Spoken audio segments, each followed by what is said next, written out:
Hey guys, so on October 29th, I had a meeting with Alexandra, Darth Antonius, Ribble Stripes, a whole load of Wargaming devs, and with me was Fujit, His Royal Fatness, Every Good Name is Taken, Wild One's Helper, Frostbite, Droodles, Hasamat, and Rib. And basically beforehand we had prepared a whole bunch of questions. We could ask like a max of 15.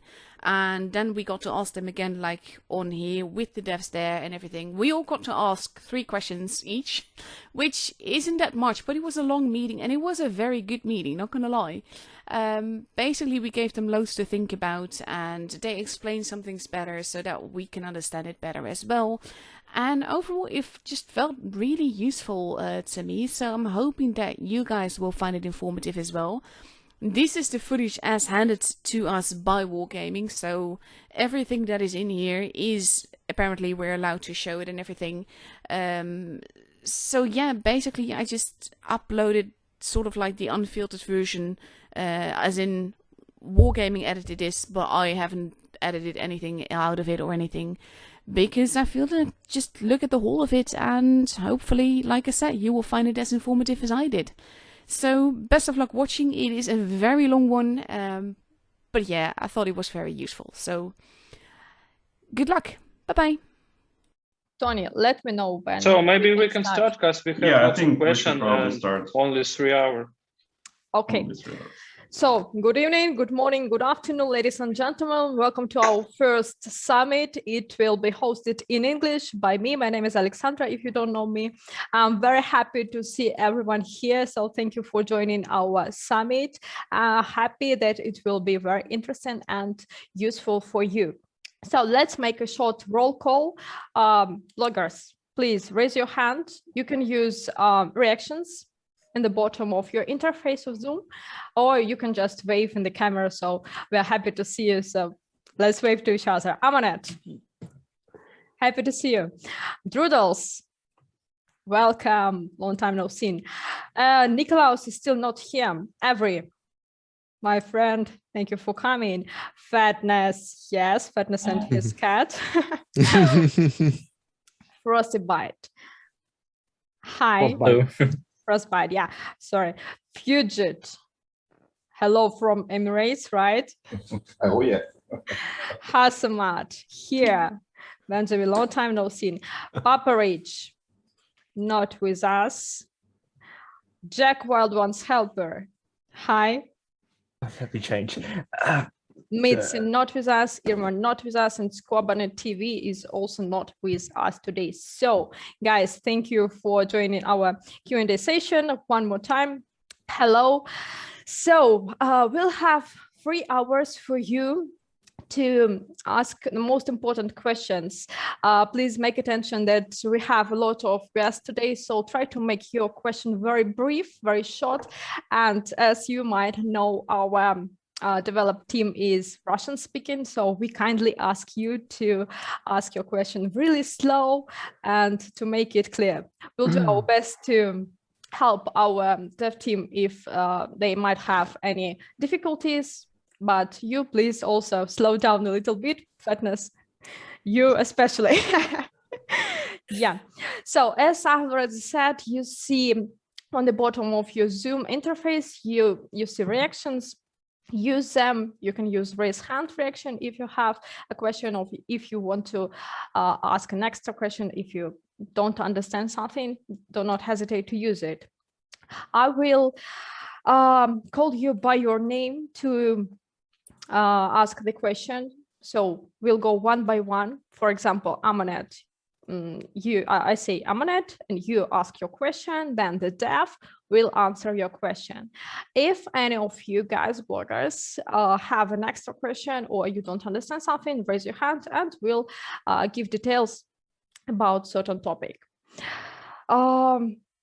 Yes, so please mute your microphones while the one blogger or dev is speaking. Listen attentively because, as I already said, there are a lot of bloggers today and maybe your question might be asked already. So it will be useful for you. And Tony will ask you a little bit later about some bloggers' details. And from me, it is all the information. Yeah, and maybe just quickly, sometimes maybe we can use some Russian word to explain something for Alexander or Tony or Rebel Stripe. Sorry for that, but we can have these cases later. Yeah, so 3 hours, we'll have 5 minutes break every hour just to have some rest, and we'll go on. So let's start. One more point from me. Guys, please do not stream this activity. We will share all the materials next week afterwards. So it will be a full recording plus some like cuts of the most interesting moments. But for now, please do not share this meeting and do not like mention any answers outside. We want to get to deliver it to you like in one moment. So you're like in equal position while using it. So that's maybe a quick intro from our dev team. Of course. So if there are no questions, let's begin. So hello one more time. Welcome to our Q&A session. And let me introduce our development team. Let's start from Alexander. Please wave so everyone can see you. Alexander is lead of our game designer team. He's responsible for most of game features, so welcome him. And Alexander, I hope that questions will be easy enough for you. Thank you for joining our summit. Roman is responsible for events, for the storage, for consumables and provisions. So very interesting and important man in our team. Thank you for coming also. Vladimir, or Vova, in short, thank you for joining our summit as well. Vova is responsible for our Rebel Stripe, help me. Gameplay features and ranking metals and new game modes, different game modes. Different game modes. Thank you, Vladimir. I'm sorry, I'm just a little bit nervous because it's our first Q&A session with you, so forgive me. Ilya, also with us today. Ilya is our project manager in our operations team, so he can help us with customization questions, with store questions. So Ilya will be very useful for us today. Also welcome him. Rebel Stripe, well-known Dennis, also with us today. He's community manager. He also works with a lot of features, and it will be very interesting to listen to him and maybe ask some questions to him as well. Yes, so here we go with Dmitry. Dmitry makes clan activities, battle passes. Thank you, Dmitry, for joining our summit. Also, you can see some guys without camera. Insider is our community manager. He can answer very difficult, complicated technical questions. So do not hesitate to ask them. Also, you can see Alex, more known as Oscar Robertson. So thank you for also being with us today. You know bloggers, and bloggers know you. Oh, thank you. You see Anna Mordovina. Anna Mordovina is our Tortic, also a community manager, SMM manager. She's just sitting with us, enjoying the atmosphere and listening to you and to your questions, just chilling with us. And stream 1 and stream 2 is our technical team. And these guys are responsible for recording all our Q&A sessions. So you will receive the material from them in a few days, as Tony said. So here we go. Let's start the party. So Amanat, my lovely lady, it's your first question. So let's go.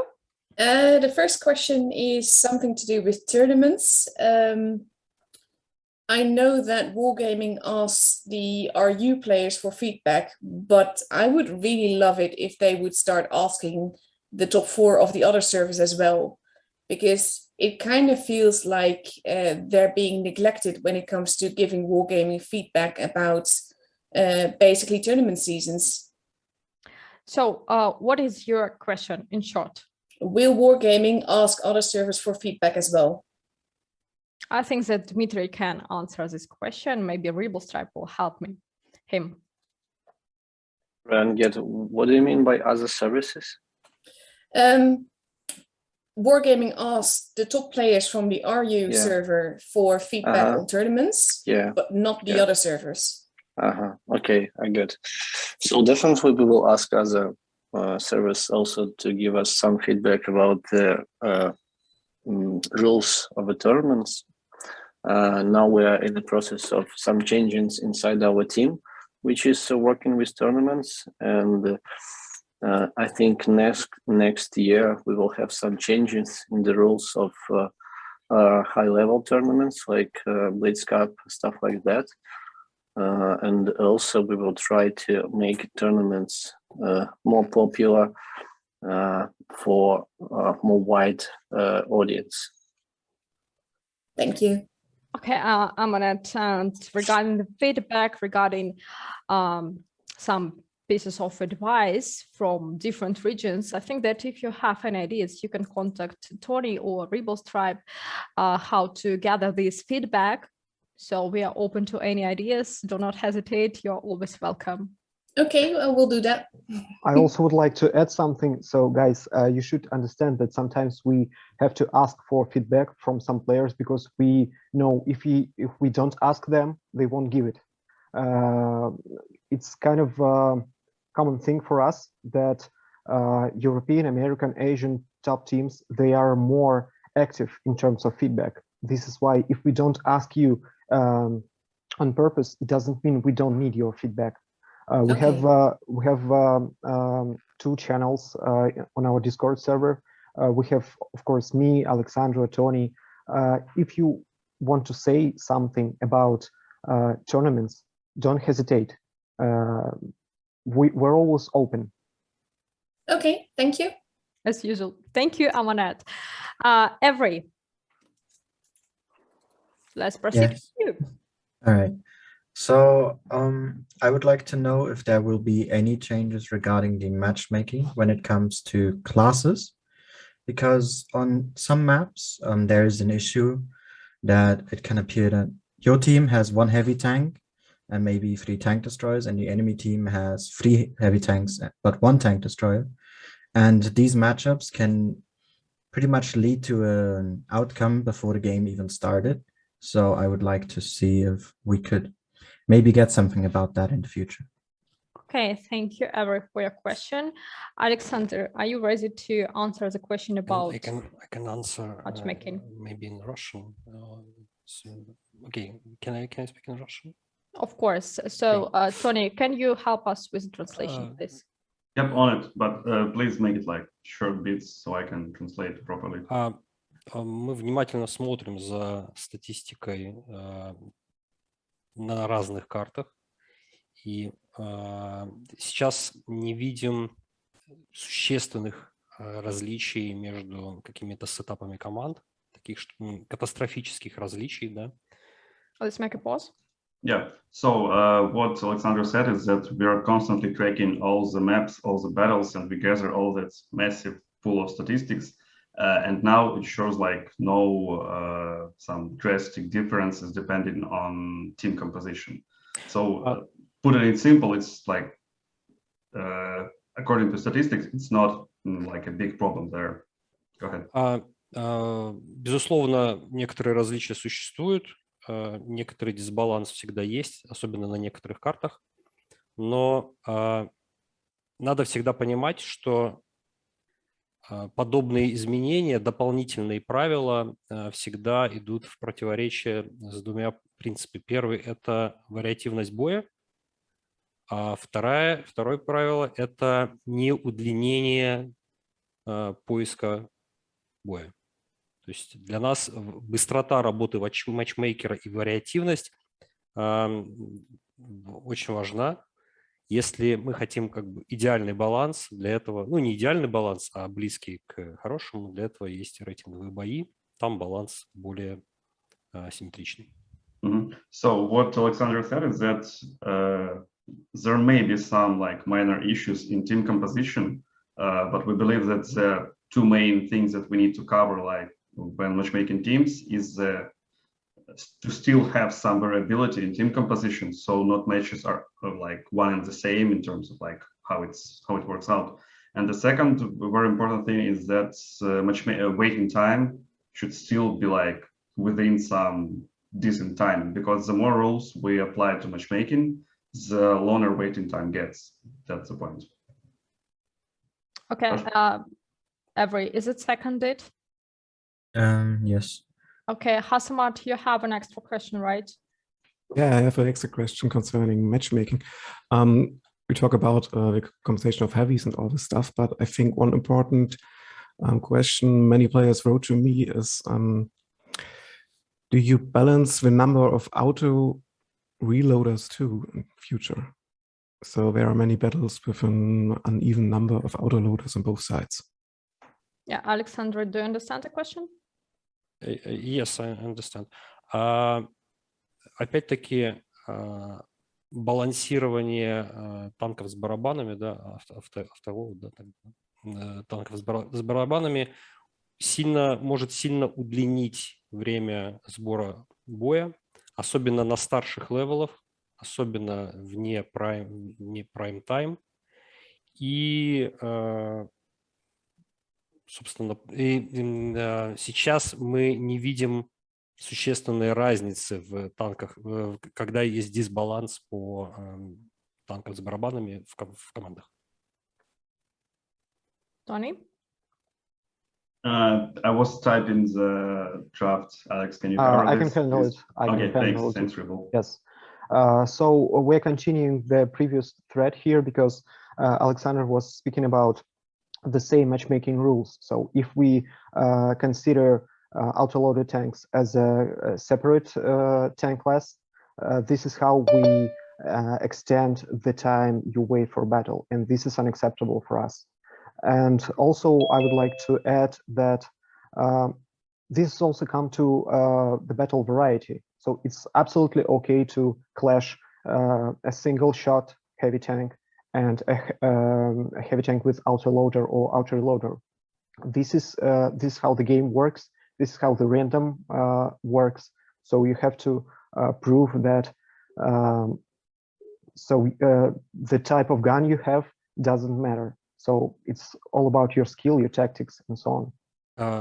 Я хотел еще сказать, да, что мы внимательно посмотрим на бои, в которых происходит разница в наличии барабанщиков с разных сторон, да, по количеству барабанщиков.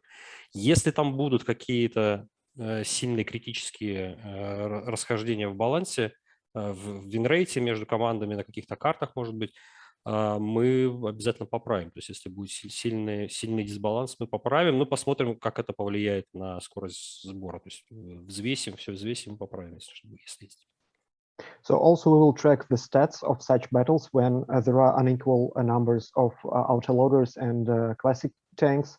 And if there are any balance fluctuations that we should carry about, we will do that.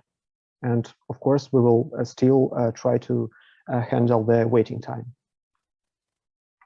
Yeah, I think that our dev Ilya also has something. Yeah, well, just like a short summary for you, for us, random battle is a random battle. We don't want to have like mirroring setups in our teams.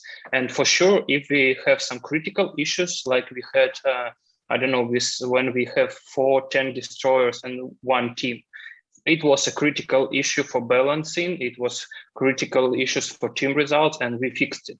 And yes, in the future, if we will understand that, I don't know, autoloaders or light tanks give us some critical issues in random battles, we will fix it too, for sure.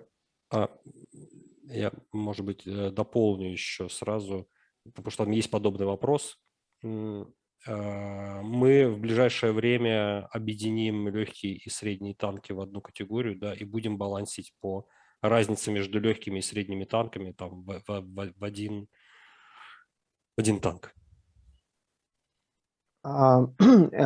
We might get a bit forward, but there is another question concerning matchmaking, concerning lights and medium tanks. So in future, we plan to combine them in one category. So we will try to put the same numbers of lights and medium overall by team. Yeah. Avery, you have an extra question. Try to make it short, please. Yeah, sure. From what I've seen, the main point has been the queue timer, right? That has One of been the main points. That has been a main focus to keep it low. But I do believe that a lot of the player base would prefer it to maybe wait a little bit longer, but get more consistent and interesting matchups to play with. So is there maybe a chance that there could maybe be some kind of poll in the game to ask what an appropriate waiting time would be if the matchmaking could be enhanced, even if it's just a little bit? So, you know, first of all, sorry, Alexander, I can answer, or you can. I just want to say that we don't want to add new rule which will work only on 2 hours per day or on 1 hour per day, and all other time it will not be work. So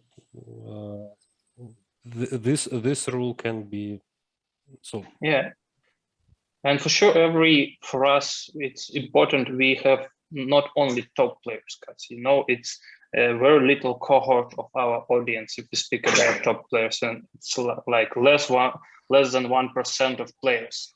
I think we don't need some pools about queue, because you know, we have lots of numbers, lots of stats, and we can show like after 1 minute, I don't know, it's like example, after 1 minute of queue, people just close our application, and we don't need some pools for it. We watch all full picture in our statistics, in our dashboards, and etc. And Timo have some additional. Yeah. So I want to just to clarify that the waiting time isn't the main number. It is one of the like 2 main numbers to make the balance and waiting time. And as Ria mentioned, we really track the number of seconds which players can wait, and we track the number of seconds after the players will queue the queue. Yeah, I want it. One of the things is that, like right now, you can have a battle with 2 Yo's, a Kranwagen, and I don't know, a TVP on one side versus single loaders on the other side. It would not extend the queue time if that was balanced out more, because it would still be the same players. So it's more like if you have X amount of mats in the queue that all want to go into a battle, then it would then look at whether or not they're an autoloader or an auto reloader. That would not extend the queue, but it would even the teams out more.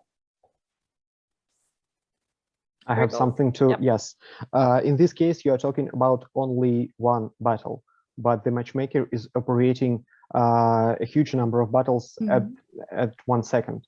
So it's still adding a new rule. So in this case, matchmaker just consider heavy, medium, TD, or light. The second it starts considering the gun type or any other additional mechanics, this is when, whether you want it or no, it will extend the waiting time. Okay. Yeah, my dear friends, I think that we need to go further. Thank you for your question, Avery. That was actually your question. I think that you received an answer, and let's proceed with Droodles. So starting this one off, just simple. So replays is a great idea. I mean, when we got it, we were YouTubers and players are able to look back at the games. But I know the rewind ability is in the game files, but currently to rewind on replays, we have to press the escape key on PC, reload it up, and then if we miss it again, have to go back. So not only for being a YouTuber, but just actually just trying to get a spot in your replay and not being able to rewind 5 seconds is something that I feel like should be fixed with the replay system. I feel your pain. Yeah. I think everyone here feels your pain. So I will answer this question. we understand that all our players need this rewind in the replay function. Of course, the replay function is very old and still it's not working perfectly as we all want it. Our team was working on this feature for a long time, but fortunately, there is such thing as prioritization. So we have some more important things to do. And you also want these things a lot more than this rewind. But one day I believe that we will finally release these rewinds in the replace feature. Insider has something to add, so welcome. Yeah, first of all, just hello. I'm sorry I won't be enabling my webcam for long because I'm kind of ill now. I'm sorry, but to greet you, just hello. And now, yeah, some little addition about the replays. So you probably might have thought that, so it seems not important for Wargaming and they are not doing that, what the hell? The main reason or underlying reason is that technically it's a really tough thing. It might sound like very simple task. So whatever, you're just loading a replay and what if you just press back and just got back? But okay, I can talk very long about replays, but you should understand that it's really tough thing and it works like real life works. So, you know, in our universe, processes are irreversible. They can't be rewind because every entity and everything has its own timeline and its own number of states that are changing continuously. And so Big World Engine, our server engine, also has entities and objects, and our just client, maps, tanks, shells, all have their states. And imagine that a replay is a log file. It's a text file, basically. So you cannot just rewind it like a video file. And when, for example, you're watching a replay and you stopped it somewhere, and lots of events have happened during that time, then you gotta rewind it back. And when you press some time in the past, you have to rewind every state, every shot, every broken object, everything. You don't just have to get back to the video file like a stream. You have to recreate the battle again from the scratch at that exact point. And of course, it's doable, but it's kind of too hard for this task to be just done like right away. And to be honest, we canceled a feature like benchmarking in the game because it should have used replays and there were problems with them. But as soon as we are ready, we will deliver that to you. So thanks. Yeah, thank you. Ilya, please add something. Yeah, just quick summary for Drudels and other guys. This feature has really high position in our backlog for our game, but tech team which work with this feature sometimes need to change on another feature because sometimes they work with really critical problems like we had a month ago on our Google Play and etc. But yeah, we are working with this feature and we hope we can deliver it soon for you and for other guys. Yeah, I think that the most important question of this Q&A session has been already asked. So let's say bye-bye to each other. Drudels, that's the answer to your question. Okay. Yeah. Thank you. Let's proceed. Jack? Ready? Hello. Yeah. Hi.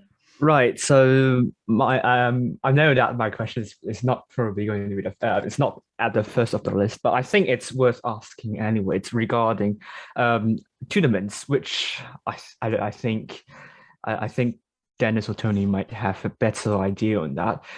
But will Wargaming consider different professional tournament formats for different servers because of the size? Let's say the CIA server, we have a couple the number of teams participating in tournaments being in the hundreds, and EU being overall a lot more active than, let's say, NA and also Asia.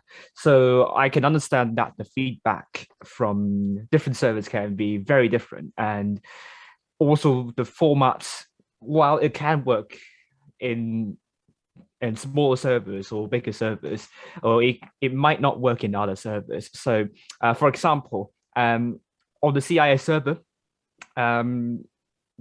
for this season and also the summer season, especially for the summer season, there are a lot of clans that could earn a very similar amount, number of cups per PYS, because there are a lot more teams that can earn the same number of cups because of how the way the teams are now seeded, and then the format changes. Now we are seeing fewer number of teams per group. So for more active servers like CIS region, we could see like the competitive, it's really competitive, and it could also go down to let's say to whether you have a bit of good luck with the seeding as well. So contrary for the NA and Asia servers, I received some really good feedback about the format for the summer season regarding like the teams in the middle, like 9 to 16 place. They have a lot more chances to play against teams near the net level and also beyond their level. So long story short, so will Wargaming consider different professional tournament formats in the same season in the future? Okay, the question is well taken. Dmitry, will you be so kind and answer about tournaments and different types of tournaments for servers? I wasn't working with the tournament seasons last year very closely, but still, at least previous time, we always take into account the differences between the servers,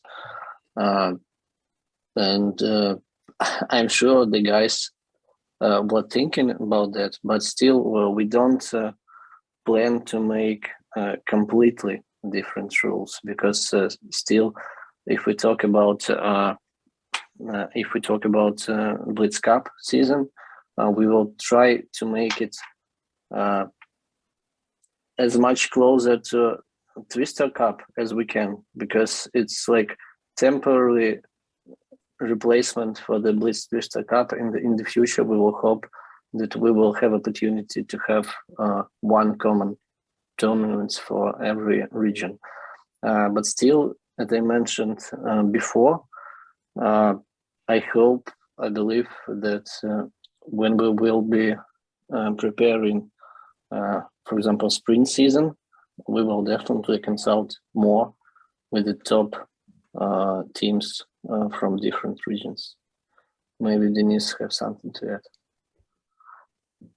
Yes, I have. So, Jack, as far as I understand, you're asking about adjusting tournaments according to certain service peculiarities, like overall skill level, population, so on and so forth. Yeah, it's more to do with the size, pretty much. I mean, the skill level is. The kind of the number of really, really top teams are like kind of similar for, let's say, EU, Asia, NA. I see. So the major events, the major tournaments should be the same for every regions.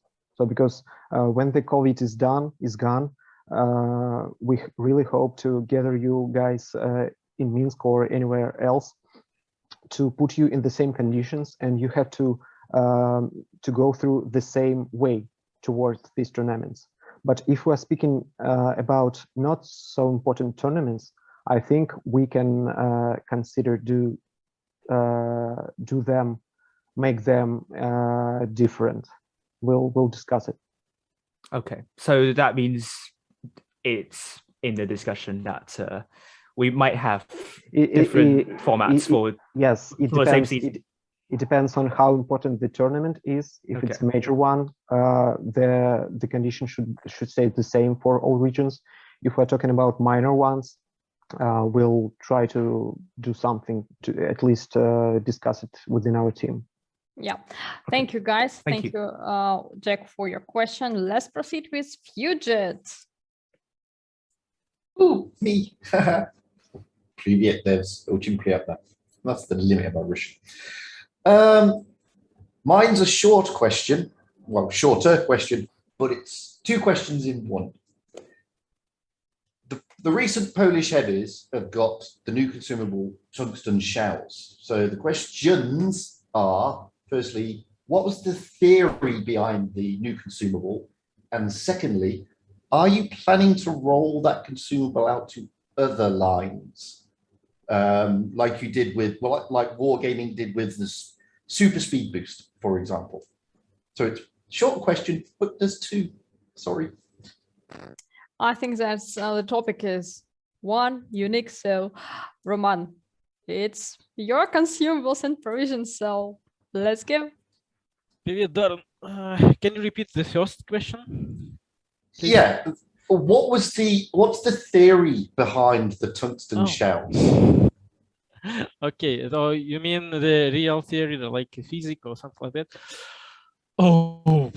Why did you bring them into the game? Why? My question. Yeah. Because we want to give something interesting. So the random in our battles is a little bit hurt sometime, and we want like to do it a little bit shorter. Mm-hmm. And also they think that it might be interesting for our players. We play test a lot of consumables, like, you know, airplanes that drop something, some X-rays, and so on. So we R&D some consumables and ammunition, and we finds that this one is more or less interesting, and so we put it in the game. Okay, that's fair. And the second part was, are you planning to roll it out to other nations' lines, basically? In this situation, like in the Polish tree, we want to give something unique. So we think about it, and maybe we will, but also maybe in some differences, some changes. We will do some changes in it, like a little bit change characteristics and X-rays. Okay, and yes. So maybe yes, we will see it in like next year. Okay, fair enough.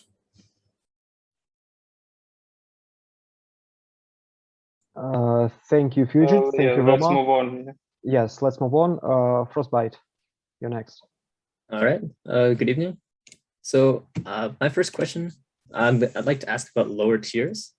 So recently, I feel, I guess a lot of players have felt that high tiers have attracted a lot of the attention in the game.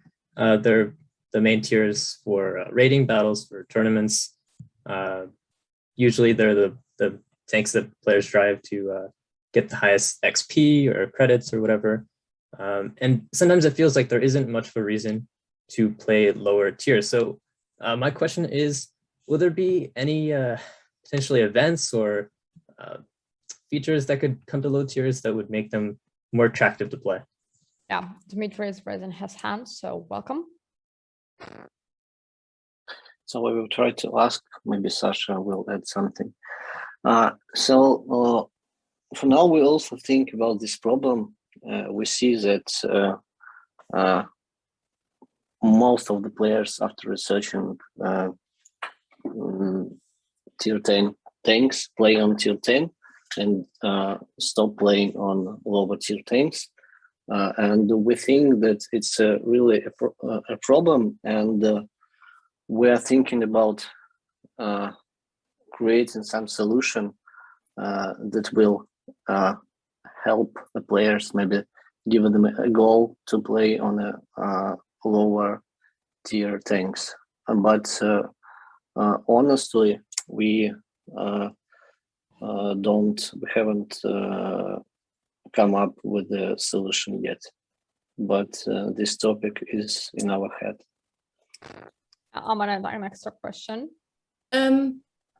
basically, I think update 5.5 there is one of the key issues with what's happening now in the low tiers. And I get that Wargaming simplified the lower tiers, but I think they simplified them too much. So right now there is nothing of interest for newer players to, or even old players, to stay in the low tiers. What is your question?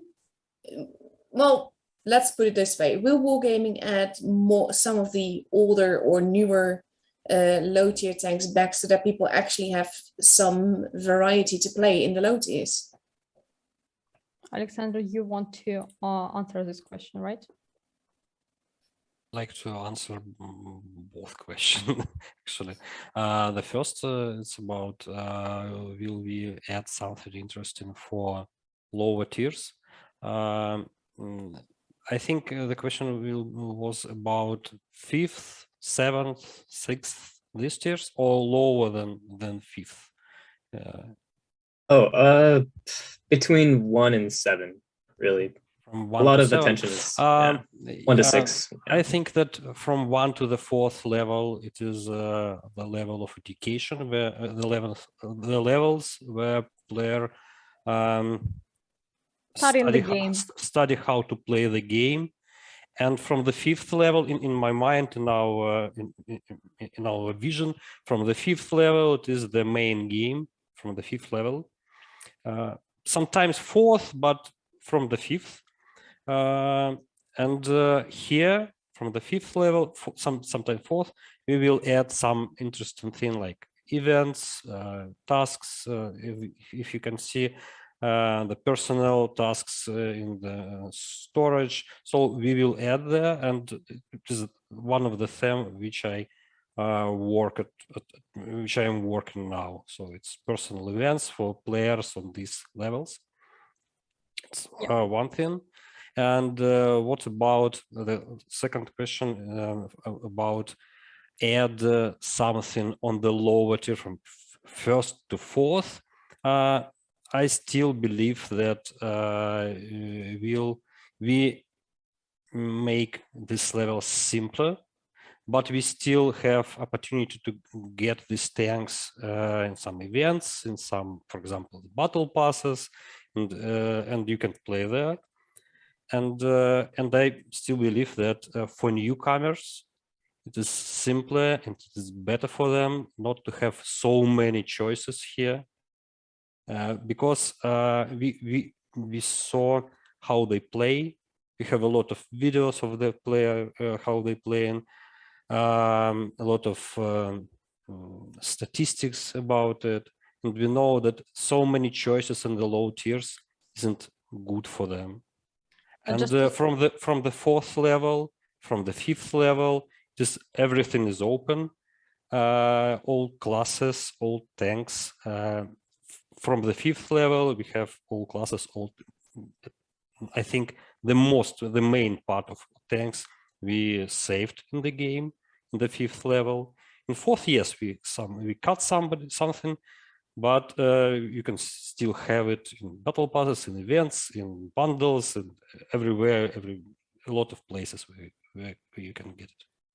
Just to sum it up, so as Alexander has already mentioned, we do a lot of researches, statistics. We constantly looking and checking the game of the newcomers, of our beginners, and each and every change we implement to the game is understandable, is necessary, and we do not just make something from the air. So I think that you all know that good professionals work in our team, and just trust us that if we make something that we have researched, we made a lot of work, and that's why we have implemented it.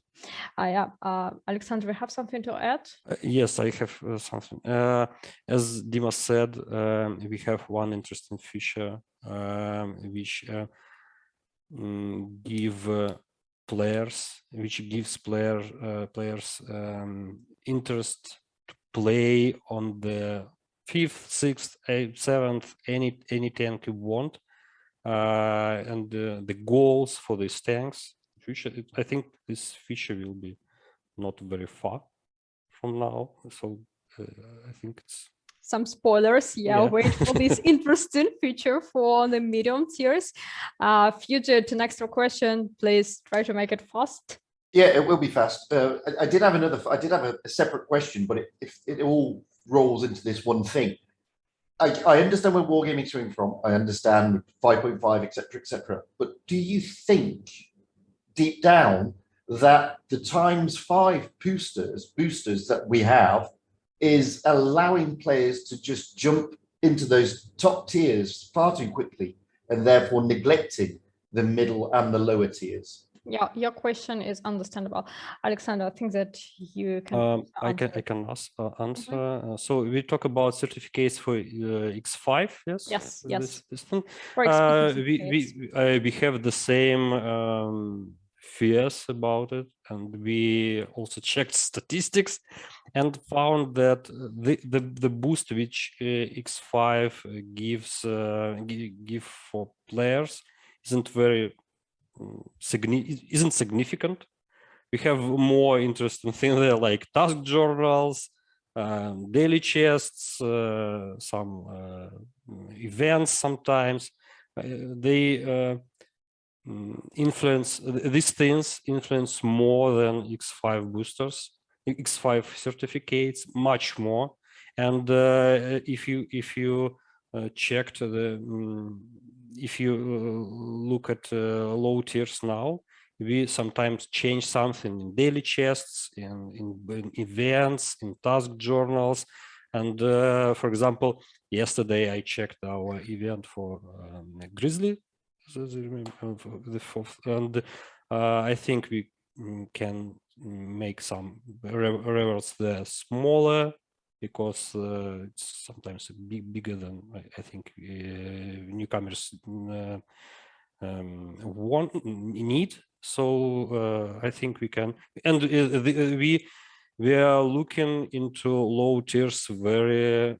It's one of our focus. We'll look into low tiers every day, every week, every release, every patch. For example, I have every release I have new account from low tiers and play there for 100 battles, and everything. What changed? What happened? So I think. Yeah, Vladimir has something to add, please. Yeah, I just want to add a bit. So first, guys, yeah, it's true that maybe lately we make the road to tier 10 a bit easier, but you know, it's definitely significant for us, for you, for good players. Yeah, good players can use the possibility of these certificates very effectively and can make their road to tier 10 shorter twice, maybe triple times, maybe even quadruple it. But a regular, usual newcomer in our game don't know how to use those certificates appropriately. They don't have enough skill for using it well, for making good results in battles. So that's why we didn't boost them as much as we boost already good experienced players with this stuff, with these certificates. This is the first. And the second, I want to add about I already forgot what I want to add and during answering the first part. Sorry, guys. I will add it a bit later if I will recall it. Yeah. That's all. In case you will remind it, post it in our live chat. Mm-hmm. Yeah, so Fugit, seconded. Yeah, that's that. I've got no more questions. Okay, so Reap, welcome. Happy to see you. Hello, everybody. Hope Hi. you're fine. Do I have any questions? I have another question. I have one single word. It's called gun marks. I don't know if you talked about it. Not yet. So it's time to talk about it right now. I think for some experienced player that they are playing a long time, it will be something nice. I see a lot of new explosions in the game, so I think the engine should be ready. Yeah, will it be? When will it be? I think that's a good question. So gun marks. Who is our lucky dev? Dmitry, yes. I will start shortly. That we will not have gun marks in the nearest future, but now we work on a very similar feature to it that give a goal while playing a tank that you have already researched a long time ago, put it into top, installed all the models, but it's at least in the nearest future it won't be gun marks. Maybe Insider can explain why, but still the feature that we are working on, which, as I said, very similar to gun mark. I hope you will like it all. Yeah, Insider, if you have something to add, please. You can explain why we don't have gun marks in the game. Yeah, so some of you guys might be confused about the gun marks because they seem, again, very easy thing to implement, but there are just different technologies. You're looking at the tanks with moving armor, at some PBR textures, at improved 3D models, but that's kind of different. And that has to be, so basically we are talking about decals, yeah, so with texture, with some alpha, some translucency, yeah. So, and when they're placed against other textures, so desktop GPUs, video cards are absolutely okay with that, but mobile GPUs are struggling often. So Rebel Stripe, we were joking that you are asking Rip, where's your t-shirt? I wanted to ask it in person, you know. I'm waiting for him. What is t-shirt? But now you have so many people just to make sure. You know, I don't again some stupid basketball t-shirt or something better. No, something much better. Okay. So I just want to, I don't want to ruin the whole thing tonight asking about t-shirt because I'm not sure I'm ready for a negative answer. Oh, and there will be drama. Okay, maybe we need to start. Yes, of course. So let's start with Hasomat. I'm ready to ask your question. I think we can extend the last topic a little bit. So the community behind us is there since the beginning. So many of our players are no longer interested in all the in-game goods. So people ask me, for example, how they can unsubscribe from getting boosters and certificates. So as a clarification. So my perhaps question is, how can we get the veteran players back on board? So we spoke about gun marks a few minutes ago, but I think also a big topic for all of them is some sort of personalization. So perhaps personalization in form of clan logos or all this stuff. So we hear about decals are a problem for mobile engines, but yeah, just something to stick out from us. Yeah. So all our veteran players, they have all the tanks. They just need, some new love in the game. New goal in the game, right? Yeah. Something to achieve. So the question to, I think, Dmitry, because Hasomat mentioned clan emblems as an example. I give a quick answer about clan emblems, and then I think Sasha will add something, because in general, it's not about the clans, it's about all the customization. So about the clans, we were discussing this feature a few months ago, and I would say so. When we entered the room, like the meeting room, we were all sure that we need this feature. It's really cool. It's cool to have something like avatars we have, but for clans. But in 1 hour during the meeting, we all came to decisions that we don't need this feature at all, because the thing about clan is that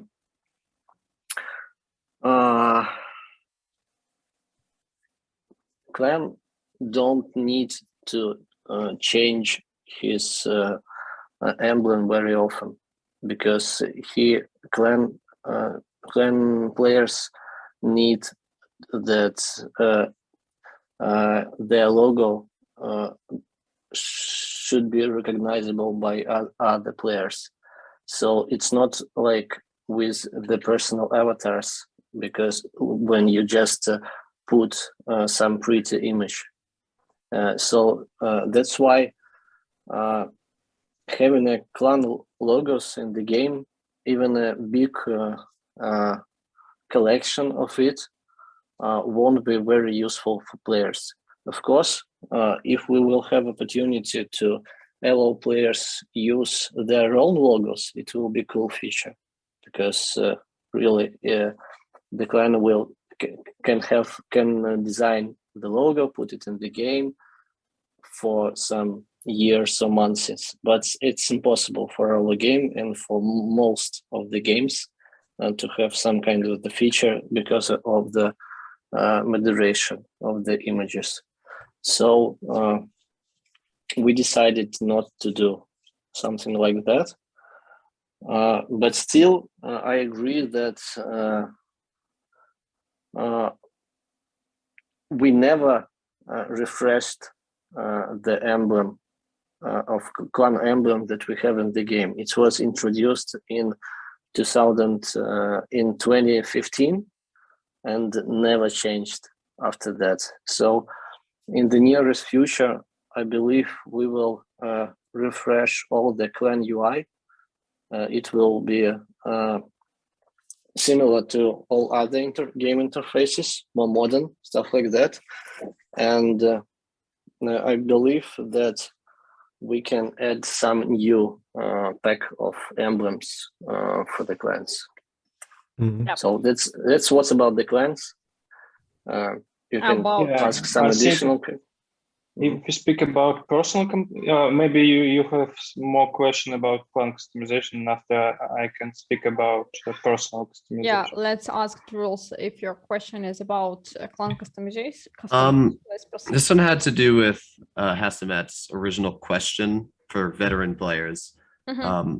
So World of Tanks PC has the mission marathon campaigns where like the Object 260, Object 279E, Chimera are tanks that take multiple months and weeks of effort to grind. And people that are usually very experienced at the game are only able to get tanks like the Object 279E.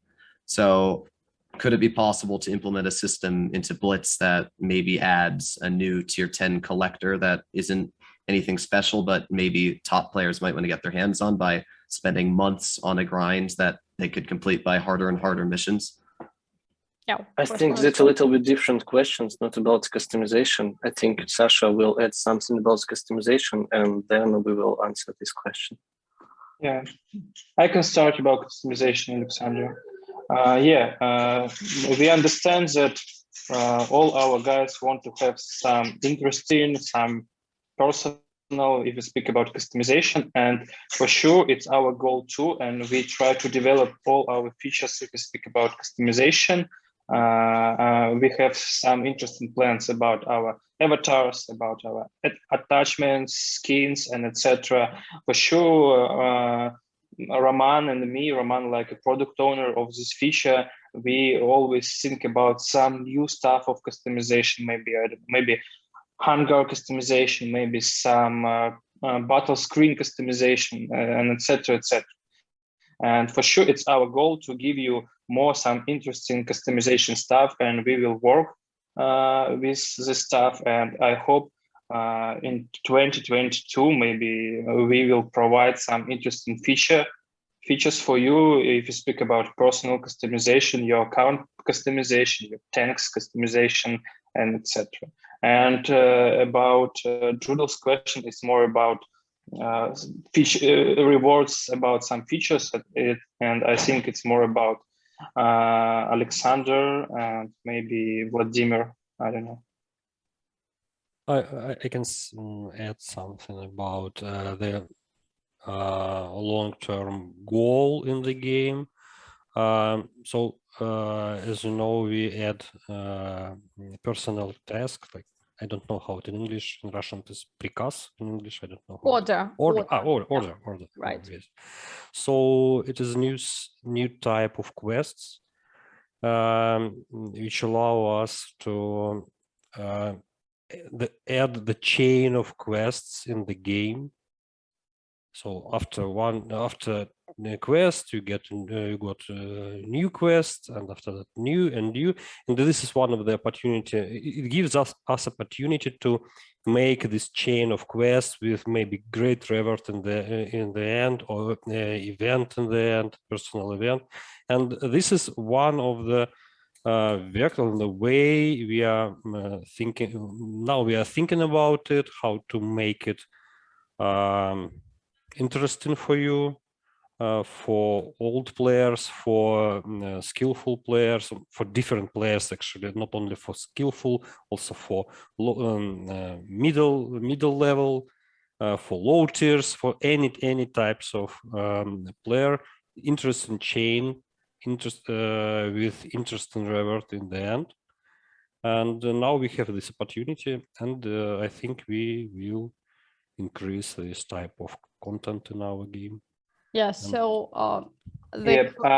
sorry, Alexandra, I just checked our chat, and guys said they asked more about some stuff for old players, like, hey, I'm a huge one. For sure, we have our player rewards for birthday, but maybe we need to have more, and we will have, I don't know, Dima, can I spoil it? We will have some interesting rewards for our clan in future, but if we speak about some interesting rewards just for old players, just for veterans, maybe we don't have some specific plans about it, but we can think about it.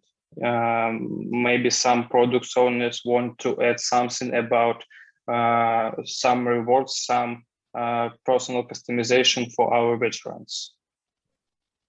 Maybe some personal events for our old veteran players.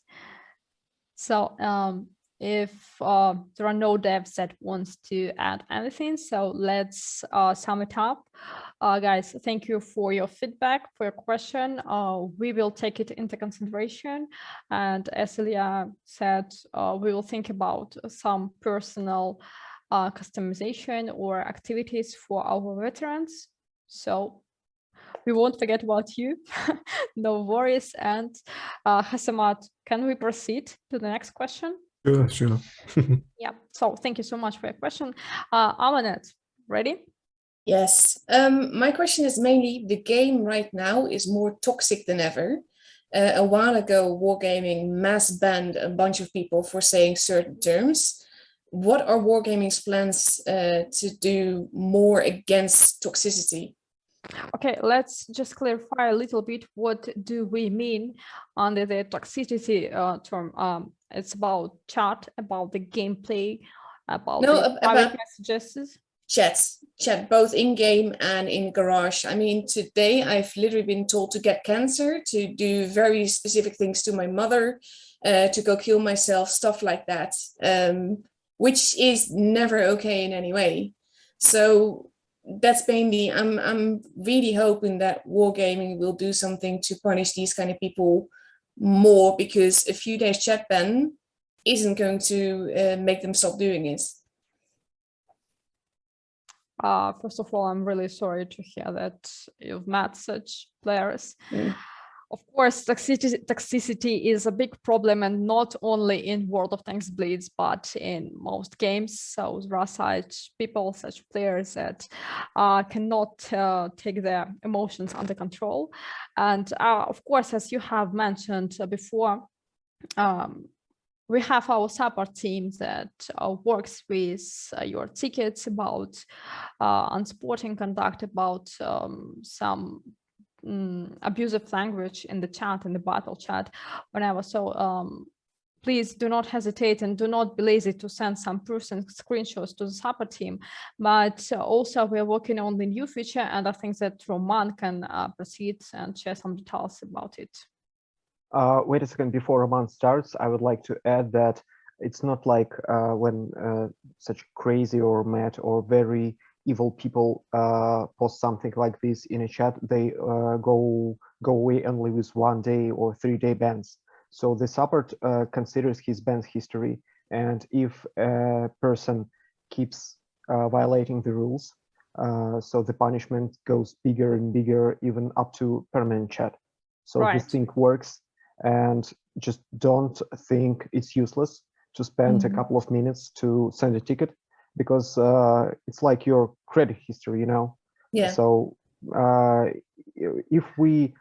if our support team faces players that are only that want only to insult others, to ruin others' experience, they will act in a proper way. Yeah, thank you, Rebel. So, Roman, are you ready? Yeah, so first of all, I know about the feature that improve the filter in chat that that my colleagues are working on. So maybe in some next version we will see how it will become better. And the second, we are working, my team working on improvement of battle owner. So we want to implement some report system in the game. There you can report some players about inappropriate behaviors, like what about some chat issues, some away from keyboard issues, and so on. So I think that the world become better after that. And yes, you should use like our support guys, because our ban system is actually working not so easy, not so. They're working fine actually, and yes, they search about the history of this guy and ban him and punishment well. Of course, do not forget about our quite new feature. You can also close your private messages from different people, just let it. I know what will be the answer here, guys. Yes. You cannot. I'm sorry, but for some Community people that is contributors not an them. option. Switching off the chat. I'm a YouTuber, I'm a CC, I'm a streamer, I'm a moderator on the big server, I'm a clan leader. These are all reasons why people need to be able to contact me. Switching off the chat is not a choice for everyone that they can make. And that should not, even if I could, that never excuses people actually behaving like that. So that's, for me, that's still not okay. Okay, I understand how much. I have one small point here, like a half measure probably, but I'm not sure I mentioned it to all of you guys, but all of our content creators and community contributors, they have a special tag which support team sees whenever you apply to support and report a ticket.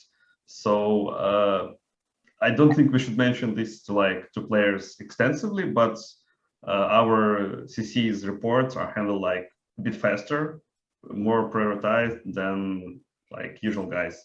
So make use of it. I know it's a half measure till we have like fully improved military 1-3 honor, but yeah, feel free to use it.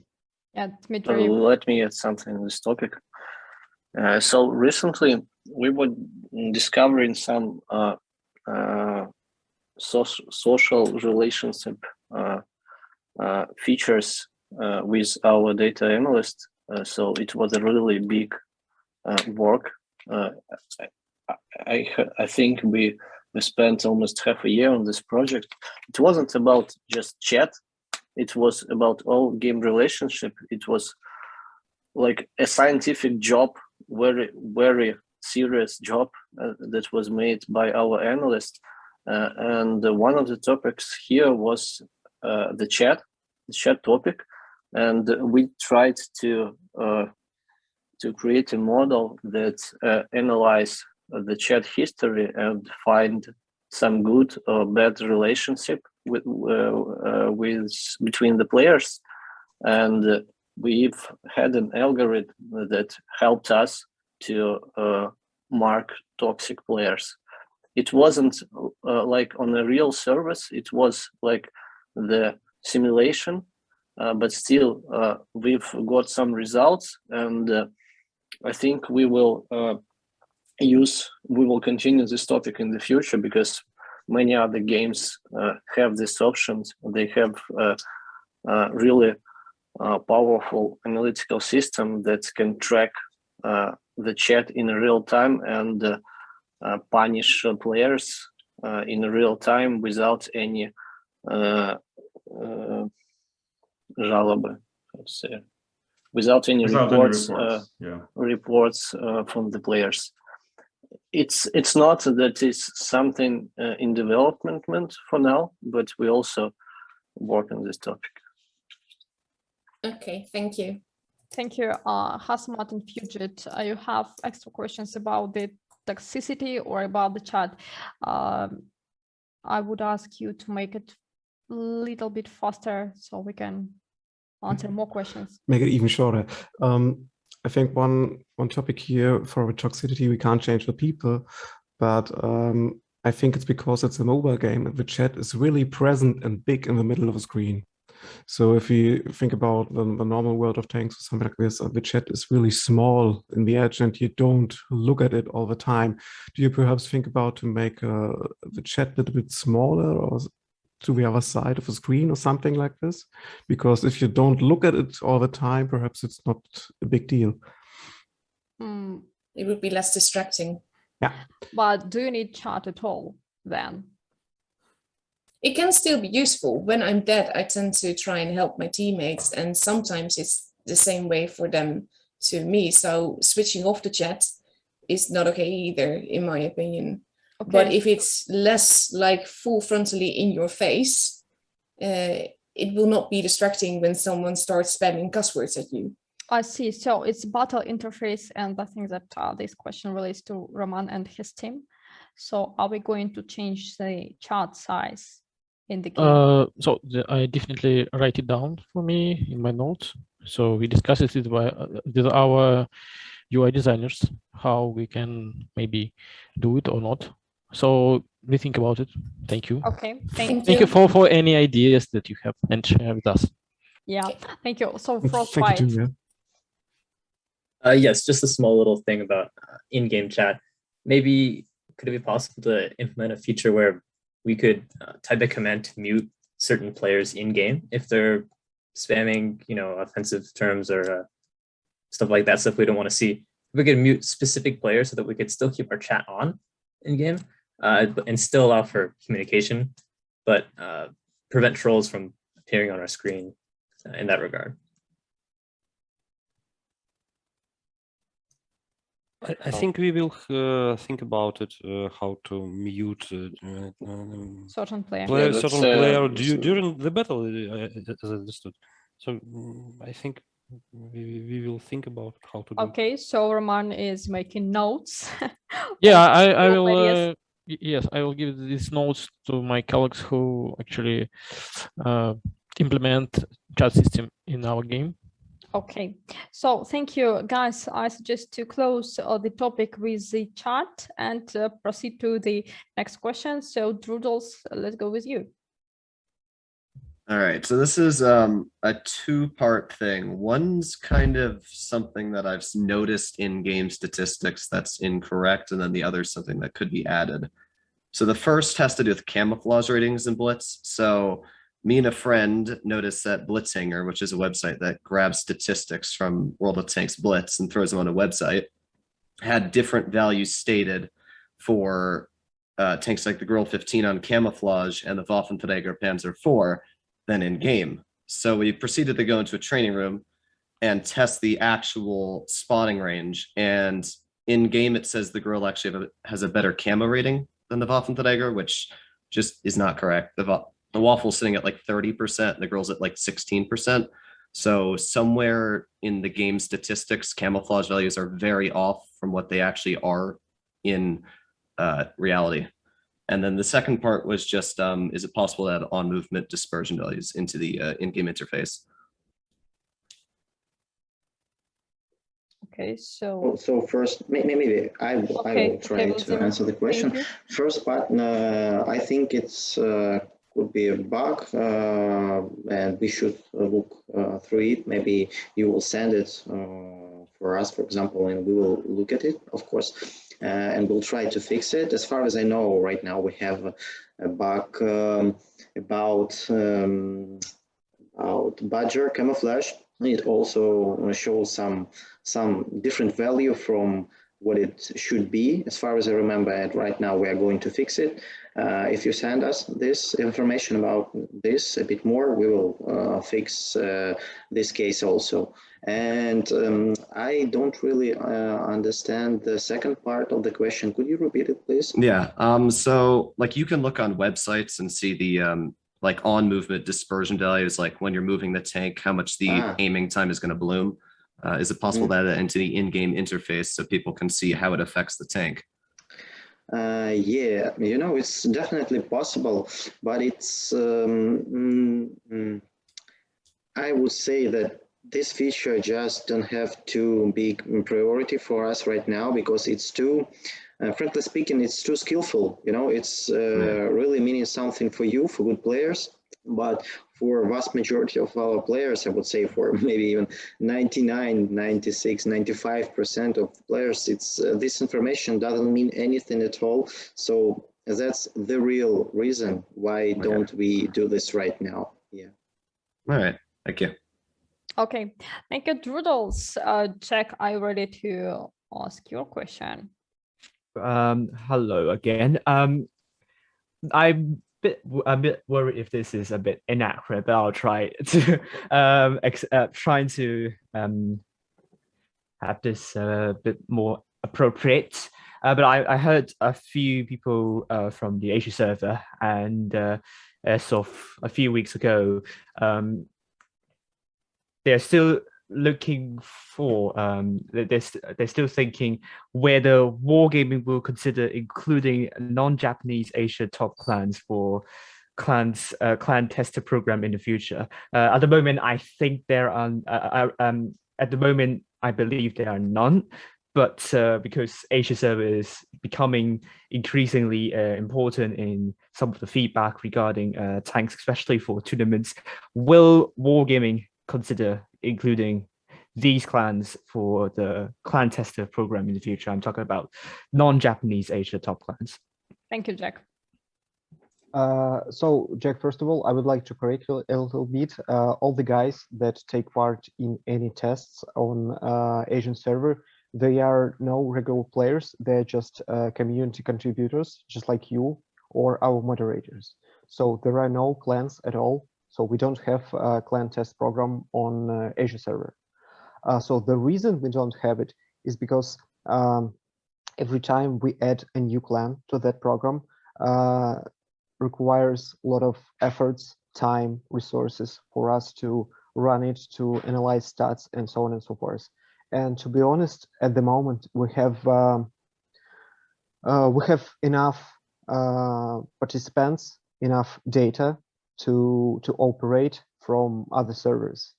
So if we do that, it will be only because you guys want it, not because we need it. And we have to kind of balance those things, our efforts and the outcome we get. So I wouldn't exclude the possibility of bringing CTP clan test program to Asia server, but in the nearest future, for maybe 6 months, at the moment we are not ready for that because of prioritization. Yeah. So thank you, Rebel Stripe, for the answer. Let's proceed. Avery. So I had a question that would be regarding to the game mode of ratings. Because I know a couple of us here also have similar questions that regard to that. So I'm gonna cut it a bit short. The main topic is currently for the rating battles, it is designed, or the idea behind it is that it is skill-based. Right. That you have to be really good to be really high. Unfortunately, right now that is not the case. all you need to do is to play a lot of games, and then even a player that is not as good as others can really reach those 5,000, 6,000 points, which I've some others have reached, and even those who maybe shouldn't be there specifically. So is there a way to maybe limit the amount of battles that would give points to a player on maybe a daily basis? Because some people sit there, I think someone wrote it in a question, for 7 hours to just play rating. How was the success? And it's just, they just farm points without needing to be good by letting their team win for them. And it doesn't really involve the skill of oneself if you just waste your time and have others do the job for you. I'm sorry, I'm laughing from the comments in our chat. Anna says it's me.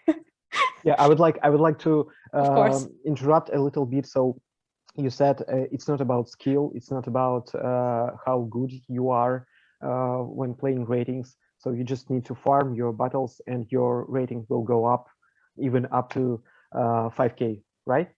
Well, I mean, of course, skill needs some part of it. I won't say that it's not necessary, but you don't need to be an absolutely excellent player to get up there. Well, you know what? I don't want to start naming and shaming, but Sortik has played, correct me if I'm wrong, about, yes, 900 battles for this season.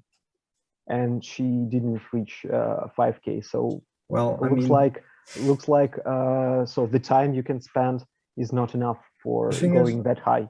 That might also be a difference of service, because, for example, the same thing for me in the 2-month on seasons, I know someone got to 7,000 points when the Fearless got first introduced, the EI6, and they played 3,000 battles of rating to get there. Ooh. Oh, maybe that's because the higher you are, the more battles you need to proceed even higher. Sure, obviously, but I think it's at that stage, it's just, you don't need to be as good to get there. Okay, it's just so about how much time do you have on your hand. let's finally answer your question about rating battles. Alexander raised his hand. Actually, yes, I have one answer. The difference between you and, for example, Anna is that you are playing on different region with different audience in rating battles, and as bigger audience, then for bigger audience in rating battle, this idea to play more and you will go more doesn't work. Okay, in Russian and English I cannot. Рейтинг перестает нормально работать как skillful рейтинг, если аудитория рейтинговых боев небольшая. Чем она меньше, тем хуже работает skillful рейтинг, и тем лучше работает, и тем больше он напоминает долгий квест. Let me translate. So what Alexander said is that the smaller amount of players in rating is, the less it is actually based on skill. That's his point. Таким образом, уменьшая количество боев, которые мы позволяем игроку играть в рейтинге, тем самым мы еще уменьшаем аудиторию. So the thing you suggest, if we further make the amount of battles, make it smaller, it will affect the amount of players that will get there in a bad way, so the full scope of such players will become even smaller, meaning this will be even less skill-based than it is now. Да. И единственный путь здесь — это увеличивать количество игроков в рейтинге в целом. So the only way here is to throw more players to ratings at this point.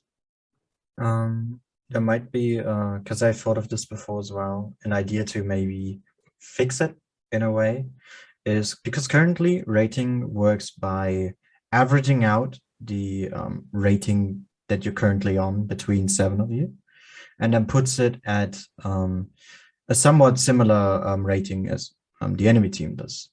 But I think maybe changing it to be an area of points would be better. For example, you can have in one team a team of 4,000 average rating points, and similarly in the enemy team, but the individual difference can be massive. You can have 2,000 rating point people in there that theoretically shouldn't even be playing within the same group as those people, so that you maybe make it a range of points. For example, you play between 4,000 and 4,200, those people play against each other. That would make the issue of spamming battles a lot more, it would lower it, and it would also make the skill, the need for skill a lot more important. And that will make you to wait for hours in the queue. And Yes. Vladimir will go on with his feature. I will try to answer you. Sasha was right. And the other reason, like Alexander said, that from the very beginning, we tried this system when the range of ratings between the lower rating player and the higher rating player in the teams was much lower. We start from difference, like I don't remember, maybe 500 and so.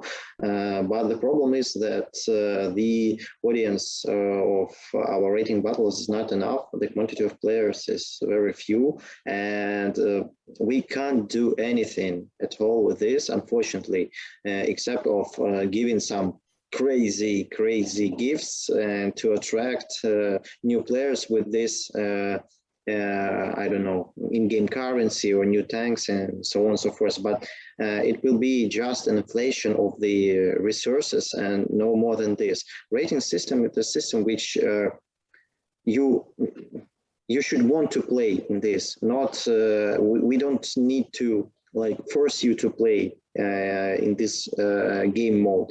And the reality is that our game begins with random battles. Other games, especially different competitive games, they first have rating battles always, and the second they have like random battles or something like this. But we have a different way, so that's why I think it will be really hard to, frankly speaking, it will be really hard to do something with this. Of course, right now we are doing some features connected with rating battles. I hope that in a couple of new versions, our releases, you will see these features. But I can't say that it will change the situation dramatically. Maybe somehow force new players to start playing and to get this amount of rating battles players bigger and to help the system works correct. So I would say that if right now a lot of players start playing rating battles, the system will start generating very, let's say, very fair battles with fair ratings, with low range, but the system works like this. It tries to create battle with fair rating. I mean, not fair, but I mean with a low range dispersion of the rating. And if it can't, it starts generating matches with bigger dispersion and so on and so forth. And if there is very few players, it generates or creates matches with big dispersions. So unfortunately, that's our realities, and it's really hard to change it somehow. But we are trying. Thank you. Doodles, very fast question. Yeah, this would just be my solution to ratings, because when the IS-6 Fearless came out, I played probably 40-50 hours on live streams trying to get the tank, and it was painful. But I would say that the biggest two issues I had with ratings was queue times and the amount of overperforming premiums that were spammed, because ratings is supposed to be a testament of skill. And I'm playing down at tier 8 in vehicles like the Defender Mark 1, Progetto 46, vehicles that are stronger than a lot of tech tree vehicles. And because of that, I'm able to make a greater advantage over other players. So personally, I thought to make the queues faster and to make rating more based on skill would be make it only tech tree available tanks and make it so that it's only one specific tier. So maybe tier 10, like PC has their frontline or whatever their game mode is, where you have to play all the same tier. And I think that might be a better way to make the queue shorter for all one tier and at the same time keep it so that it's not spamming of overpowered tanks. Yeah, let me answer. So it's definitely a mistake that exclusion of premium tanks will make queue better. I would say that will make the matchmaker work better because really a lot of players would stop playing rating battles if they won't be able to play it with their favorite tanks. Maybe with a bit OP tanks, let's say so. Yeah, that's true. And the second part of your proposal about tier 10 rating battles, we started this rating system from tier 9 and 10 first year, and then maybe not a year, maybe in a half of the year, I don't remember quite well, we add 7th and 8th grades, and the audience becomes bigger. So I think that if we will cut it, it won't help,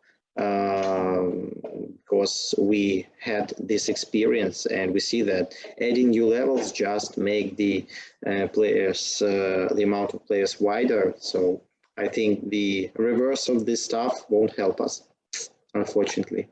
Thank you. So, yep. Yes, guys, I'm sorry, but we need to close the topic with rating battles. I need to go further because we have only 1 hour and 10 minutes left. So let's answer one more question and then have a small break. So, Fatness.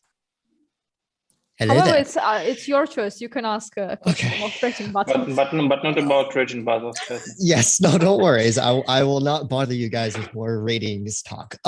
This one's actually gonna be more about map based, just for a couple select maps that I have in mind. So it's a 2-part question. The first one's gonna be very simple. On Castilla, on the north spawn, on top of the main Castilla hill, there is a truck there. And when you try to shoot through that truck into an opponent tank, it eats the shell. It's a ghost truck. There's a ghost hitbox there. You destroy the truck. It's smoldering revels there. You shoot through it at an enemy tank that is perfectly visible. It eats the shell. It's right on top of the Castilla Hill. It's been here for several years and nothing's been done about it. Well, not several, a few years. So it's a glitch in the map and it's in an extremely crucial hold-on position and it limits your ability to perform in that position because it's a ghost hitbox. So I was hoping Wargaming could do something about this because it's been mentioned quite a few times previously, except nothing has ever changed about that truck, the destructible object which you are able to shoot through.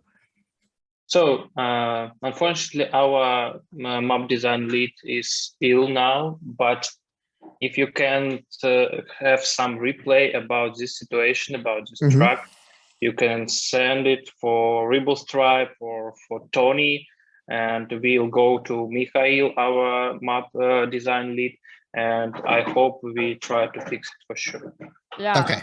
Just perfect. To make it short about all the situation with bugs on the map. So our level designer Michael is very open and he's always on player side. So if you face any issues on the maps, do not hesitate to contact because him. you know we always have this strange situation when lots of influencers said, "Oh, guys, we had lots of bugs on your maps. So can you help me? Us? Can you send a replay to customer service? Can you send some screenshot? Oh, sorry, I'm lazy today. Maybe next time." And after that again, "Oh, you have lots of bugs on your maps." Yeah, sad but true. So yeah, so I'll try and we'll help you. I'll try and recreate the situation in a training room and I'll send the replay to Ribble or Tony, whatever. And the second little part of the question is there are certain maps like Port Bay, which are rather unbalanced in terms of performance. Firstly, with Port Bay, the town is exclusively not used almost ever. It's rarely used. In certain scenarios it is, but it's just like half the map is pretty much unplayable for most players and teams, at least in the higher tiers. And secondly, the C cap, which is the essential zone where combat takes. Ribble, you have a question? Are you ready? Ribble. Yeah. So everyone is back. So welcome back and let's proceed. So I think that we have a question from Mitzi. Who will ask this question? Azman? Yeah, I can ask again. Mitzi asked many times if there is any way to make the community contributors more present to the people. So perhaps if you look at the big world of tanks, there are in the game or sort of it, I've thought it would be a good idea. He said if there are YouTube links or somewhere findable or anything like that. Yeah. Okay, the question is well taken. So Tony will answer. Yeah, and I think Roman may add something. So I think in some way we can put that we're already on the way to it. I mean, our like recent activities like catch content creator, community contributor, or like defeat your CC or whatever. I mean it because we had all the links listed in the in-game use, both on website and in-game client to your channels. I know that's not fully what Metsi meant, but I think it's like partially covers it. And we're also open to any new ideas that you guys might have. And I believe that this should be like a two-side collaboration. When we provide you with like new tools and new opportunities and give you more visibility, and that helps you like and that makes your like community contributor or content creator life easier and allows you to provide like more types of content, like more various content. So yeah, my main point is that we're open to it and we can discuss it. So whatever you want, guys. I'm always open for discussion. And we have 2 questions, I think. Yeah, quick spoiler for you guys. Now we are working with special player profile for community contributor. And I think it will be interesting for you too. Yeah, I wish we could show it right now, but it's still being designed. No, so it's yeah, a bit in later. design, yeah. Oh, and shall we give the spoiler? I think it's high time. I think the question is like very... Roman. So yeah, we are working with Alexandra and Tony. So we're designing the Battle of Bloggers event. So there's no details, but I think we will launch it and then we try more and more and better next times. So I can give you some details, but the bloggers will involved very closely. So They will not only be involved, stay they will tuned. be Yes. the main part of it. So that's the main point. So in terms of giving you visibility, it will be like a huge push. Yeah, this is the main idea actually. Yeah, so a very fast question. Wasn't actually a question, but more of a suggestion to the current topic of trying to expose the CCs more.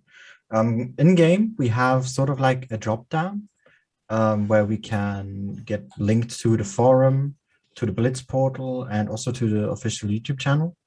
Maybe just adding a section there itself, which maybe then extends to show all the different contributors, could be a possibility to include them in the game more. I think it's regarding interface. Yeah, so, exactly. Yeah, who can cover it? Also, interface is also about Roman or Alexander, if you want, please. Yeah. Yeah, I understood that you talk about sidebar and the left menu. Yes, exactly. It's a lawyer question. Can we add a link to your portal there for not on permanent base? Because if we put a link there, so all content on your pages, all content on your channel should adopt to rating, age rating, and other things, and it's could be very difficult lawyer question. Yeah, if you add links for your channel in our game client, it will, for our players, it will be like our official channel of communication. And if you will use, I don't know, some root words or smoking or something like that on your live streams, I don't know, it's just example. It will be really huge problem for us because it's really part of question in lawyer sphere, not just a community contributor sphere. I think we can use some interim solution here. So not just put your links in the game due to some restrictions that guys mentioned, but we can have like some thematical news, like introducing our community contributors and content creators, like bound to some topic or some occasion or some festival or whatever. So that's easier option. It has like much less drawbacks. So yeah, it's an option. Yeah, so Drudol's first question. So with Meadsy's question about CCs and getting privileges over normal content on the game, one of the big things I've always asked Darth about is onto the question of, would it be possible for content creators to get test tanks and voice their opinions on the current state of the vehicle before it's released into the game? Because that would bring more publicity to the tanks. I mean, obviously I'm already like websites get the stats and I'll talk about it anyway, but it'd be much nicer if we're actually able to play them and voice formal opinions on how the tanks perform. And then when they're released, people know how they're going to play instead of just the LT432 coming in the shop and bam, I got to make a video as soon as it comes out. Okay, I think that Rebel or even Insider can. Yeah, I think it's more about open tests, so probably Insider. Yeah, I can start. So the reason we cannot give you an access to such an exclusive content like tanks that are tested right now, it's just because you guys are opinion makers. So when you see a tank in its test stage, so you can form your opinion, you can pass it to your viewers, and there might be a problem because when we have to adjust the tank, nerf it, of course, after the tests, the people might get disappointed. Like, what the hell? We were expecting a tank like this, and we're receiving a tank like that. So Wargaming, what the hell are you doing? You are lying to us, you are not fair, so on and so forth. And this is why every time we highlight any tanks that is tested right now, we mention that it's on test, we might adjust it. So don't create any expectations until it's released. So this is where all that security, no comments about the tank's performance come from when you test it. Okay, Drulos, do you understand? Yeah. Okay, Insider, please try to be short. Yeah, that was great answer from Ribble. So I'll be just saying that when we just create a tank and put it to the test on the production live servers, yeah. So we are often experimenting. So we might make it a little OP or even maybe really OP, but that's the test, and that's we are pushing the parameters to their limits, and we see how they work in real life, and then we adjust those parameters, because after we release the tank and make it available for everyone, we just are not that free to do that, especially if that's a premium vehicle or collector one.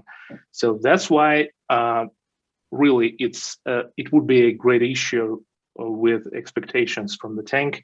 Well, and that would limit us greatly in our experiments and the way how we test those tanks. Yeah. Would it be maybe possible just to like, because I know tanks finish testing, like I know the Kampfpanzer 50 tons been done for like a month now. Is it maybe possible once the testing is over that we could maybe get like the tank a week ahead and make a video on it so that people know what it's going to be like from the YouTuber's perspective before it's released on its final form? That's a question to Tony. Yeah, that's a question for me, correct. What you mentioned here is it's more about NDA stuff we discussed with you earlier. I can actually answer now, but it's more like specific to you and me stuff, because some of guys here are like under NDA and they do get earlier access to those tanks like 2 or 3 days prior to their release. But with those like additional options of being able to cover some like new tech first, comes additional, let's say, responsibilities and limitations. So, for example, it's like not a bad thing, but I know that YouTubers often create content based on data mining stuff. Yeah. It's like in that gray zone that we don't forbid, but we also don't very like it, to be honest, to be frank. So if you want to join like our NDA part, then there are some things that you will need to, what's the word, resign to like get rid of. So if you're like up to it, we can discuss it, but we probably won't waste time now. So it's like a more private discussion. That's an option, but yeah, it's like some shifts should be made, like in terms of, I mean, in types of your content as well. Yeah. All right. Thank you. Thank you to everyone to the question and to the answers. Let's proceed. Frostbite, your question is very welcome. Sure. Okay. So one of my next questions was going to be about ratings, but I think we've beat that dead horse enough, so I can move on. Let's see. I'm going to discuss one of the other things. So in the past, we've had some unintended positions on maps, frequently known to players as like boost strategies or boost spots. Some of those boost spots in the past were more accessible. We had obviously probably the most famous moment was when Messi had his Grill 15 up there on Fort Despair during Twister. That was a really cool moment. But ever since that, a lot of the boost spots have been removed from the game. Currently, I only know very few that can be performed in matches, and only one that can be performed, solo, like by one player. I'm not going to even mention what it is because I don't want that blocked off. But just I wanted to ask, is it possible? Is it possible that in the future more of these like unintended positions might be accessible for players? I like the moment when Reap appeared when we were talking about Twister, and that moment with Grill. Hey, I'm really sorry about it, but I have real life meetings on the same time. So no worries. You can just make an 07 for that moment on Twister. I'm in it with everything right now. It's okay. It's okay. Yeah. So, Ripple, could you help us with the question? Yes, so that moment you mentioned when Raid Guy climbed onto that hill and just turned that final round and Raid win the whole thing. Yes, it was an epic showdown. It was something we were really amazed by that. All the studio, I was spectating that thing, and Tony was. So yes, it was epic and the memory for our life, for Blitz life. But there is the other side of this case. Lots of people are trying to do that in a normal battles, in rating battles, and they just ruin the gameplay for another people who just want to play the normal game.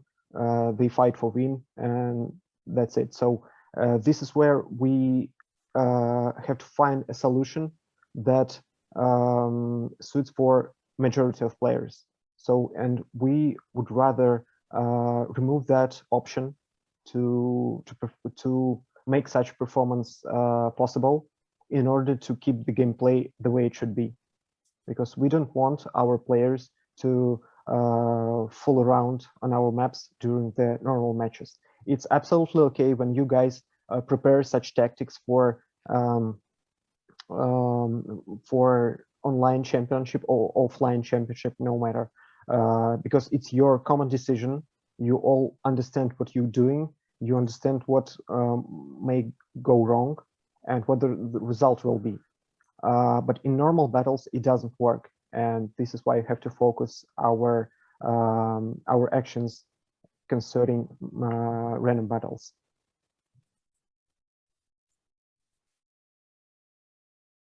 Can I add something? And we don't want to add the position which cannot be контрящаяся in Russian, I don't know, in English. So something that can be protected. Can be protected, yes. So if somebody pick this position at the very beginning or on the in any time, any part of the game, it should be a way how to protect it. And because in other way, it's like who will be the first who pick this position, who enter this position. So it's and it's difficult to make it. It's opposites. So that's all. It's very fair. That's what I expected, and I totally understand the point of views. So thank you, Frostbite, for your question. Let's go with Fugit. Hey. Hello. Yeah, Dari. I want to ask a really weird question. So at the moment, there's about 259 premium collector tanks in the game, give or take a premium or collector tank. And a lot of players want those. And I know this is sort of counterintuitive as a YouTuber to ask this.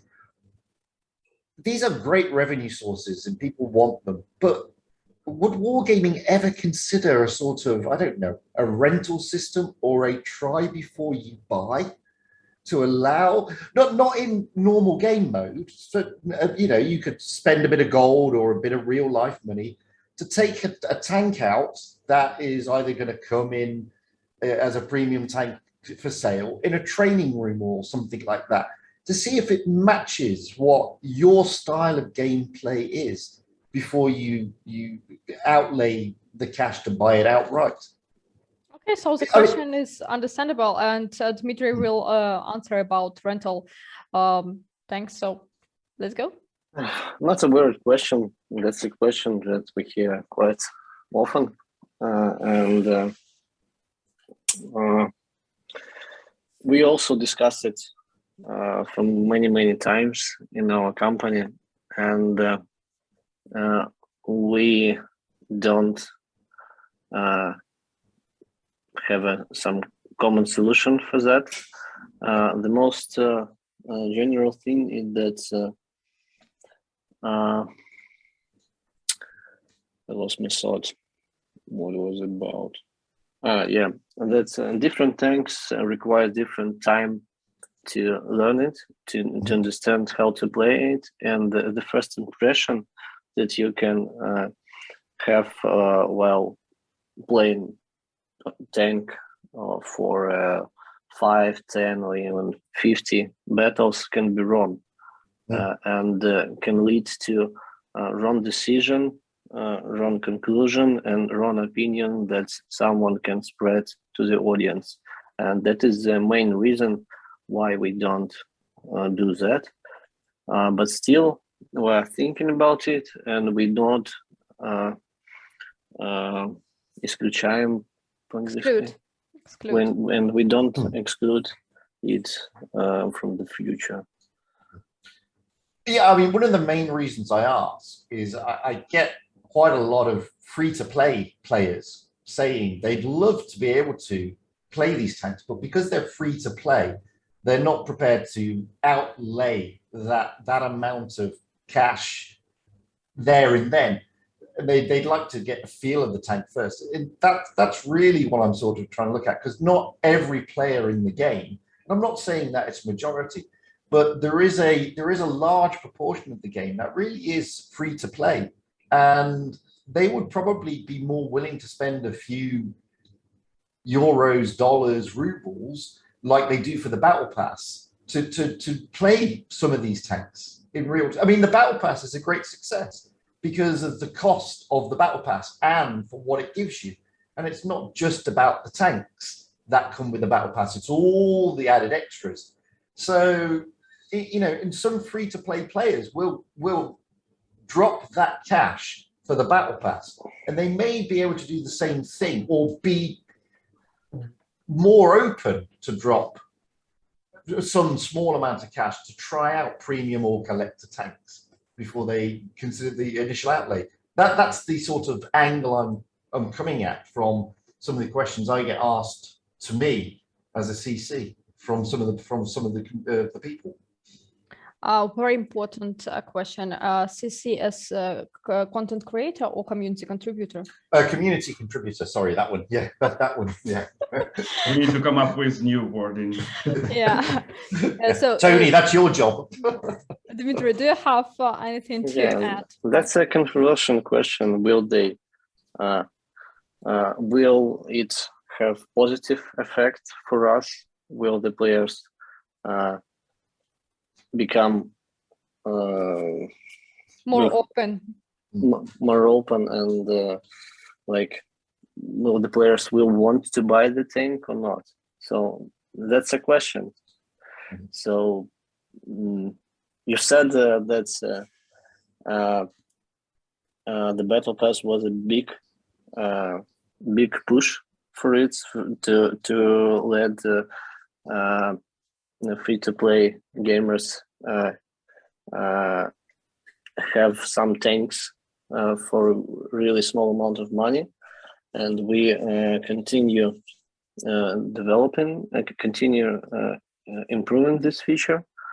But still, speaking about the rental tanks, I'm not sure that it will appear in the next future.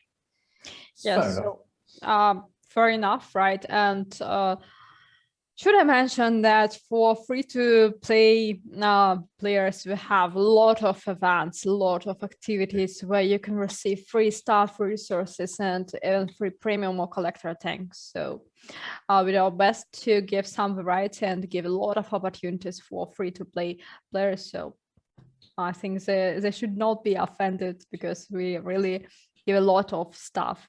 So thank you, Fugitive, for a question. Rip, are you ready to ask your question, or you are busy a little bit? No, I'm here. I have a lot of questions. I don't know where to start.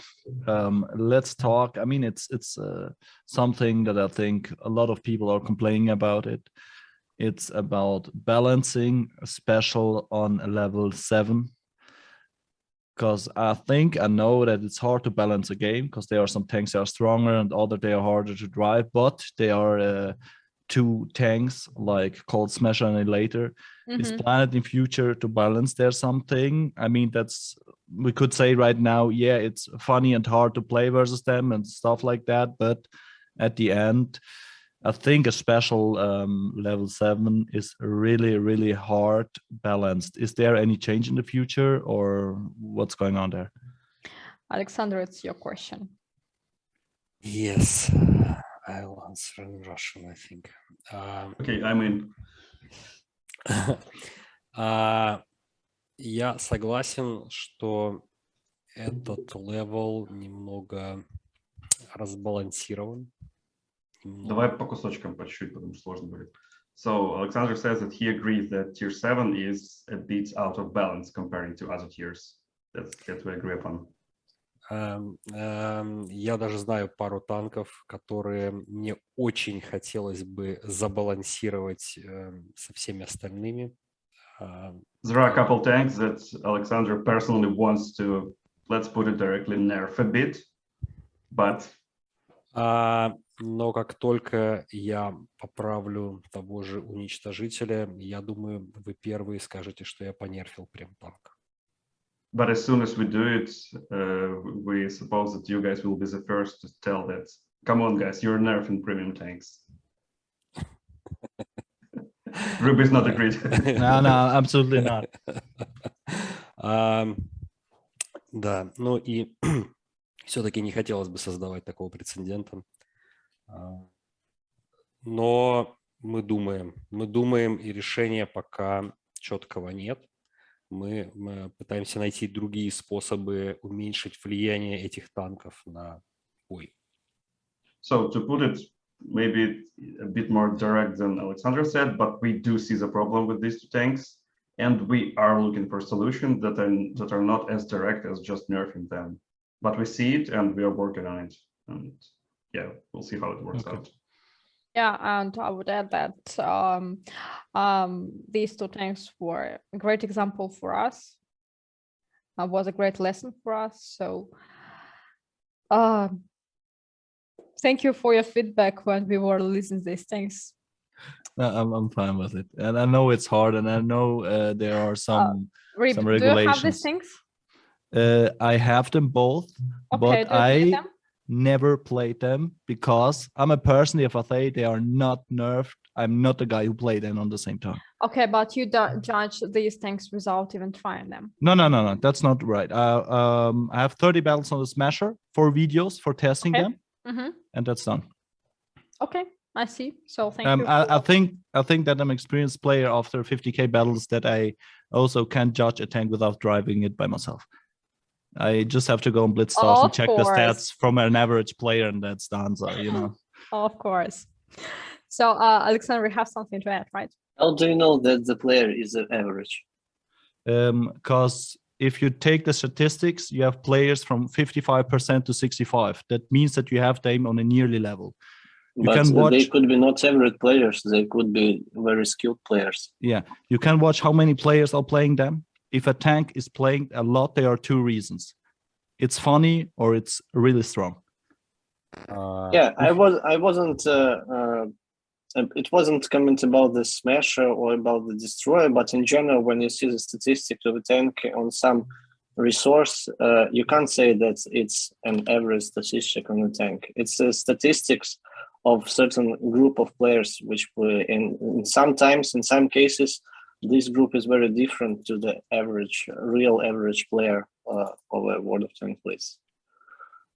I understand what you mean, but you have a 7-tier tank that's played on the same damage level like a tier 9 or tier 10. There has to be something wrong with it. So that's what Alexander was talking about. So I think that we have already answered the questions that we acknowledge the problem, and we're thinking about the solution. Thank you a lot.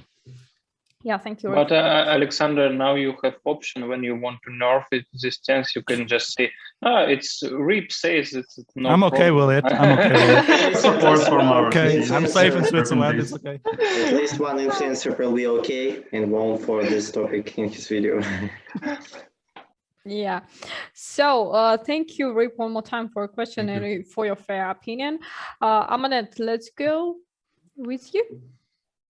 Well, my question actually connects to the one from Rip. Aside from Smasher and Annihilator, obviously very not balanced, there are some really old tanks in the game that haven't been touched for years. For and example? then you get the Tiger 2 that has been buffed and nerfed and is now getting buffed again.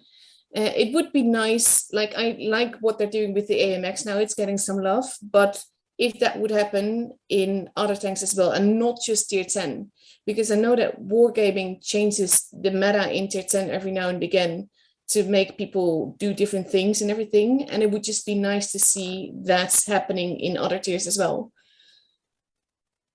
Okay, Alexander.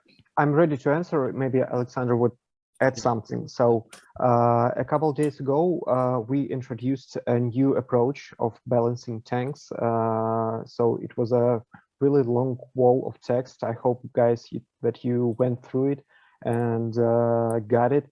But still, there are a lot of tanks that we haven't touched for a while. And that new approach is kind of a universal one. And it allows us to buff or nerfs any tank, no matter how old or new the tank is. So it's kind of system approach that we want to put. We want to put certain tanks according to their gameplay roles in certain limits. And as soon as we do that for tier 7, tier 8, tier 9, and 10, there will be more effective, more accurate adjustments when they are needed. Okay. So this approach, I think, covers lots of tanks that might be left away from any loss from us. Yeah, thank you. So guys, only 30 minutes left. Let's proceed a little bit faster. Your question, try to make it short. It's been a more recent topic since it basically just happened, but I wanted to know for maybe the reason as to why the very first rating camo got put in the shop, because since it's been moved away, it has gotten very rare. Not a lot of people had it, and it was pretty hard to get because it was out before they made the rating changes, more or less. And I think they're even putting in the second one now as well. And I was curious as to why Rarity is being removed from camos that had an actual accomplishment behind them, and now they're just a paywall. Okay, so Я могу помочь с ответом. Привет. Hello, guys. It was my idea. So I use Russian. Please turn on your camera. Sorry, I'm not ready for this. Я, наверное, по-русски, чтобы было быстрее. Okay, I'll go with translation. Пока Спасибо. не слишком много текста пишет. Окей. С паузами. Мы очень долго сомневались, добавлять ли этот первый рейтинговый камуфляж в награды. So we had a lot of discussion and doubts on whether to put those camo like on sale or not. Но мы решили все-таки это сделать, потому что мы не хотим, чтобы в игре был контент, который абсолютно когда-то давно там был получен и не использовался. У меня будут там еще примеры такие. So, but our main point is to make reuse of some old content that was like the players were able to get only like once, and basically don't want to keep it like this. So we, what Startic is mentioning, that we want to make a reuse of content and to make sure like certain content was not only like years ago was available and that's it. So that's why we put it to reuse. And now she'll like tell us a couple examples. Если помните, был такой камуфляж когда-то на первом или на втором твистере, когда камуфляж получала только одна команда, за которую проголосуют все их фанаты, даже неважно, выиграет она или нет. В общем, этот камуфляж имел чуть ли не там 7 человек на сервере, вот такой у Фетнеса был точно, такой с красно-синими, если вы помните, полосками. Американский флаг. Да, был такой. И мы решили, тем не менее, его вернуть и снова наградить там часть игроков этим камуфляжем, там, несмотря на то, что он был очень редкий, потому что не должно быть контента, который совсем не используется. Антон, коротко. Sorry. Yeah, that was the long one. Turtic puts, I think it was the first or second twister as an example. So we had the camo that was gifted to the team that got the most votes. I think Fatness was on the team. I'm not sure. That was what Turtic mentioned.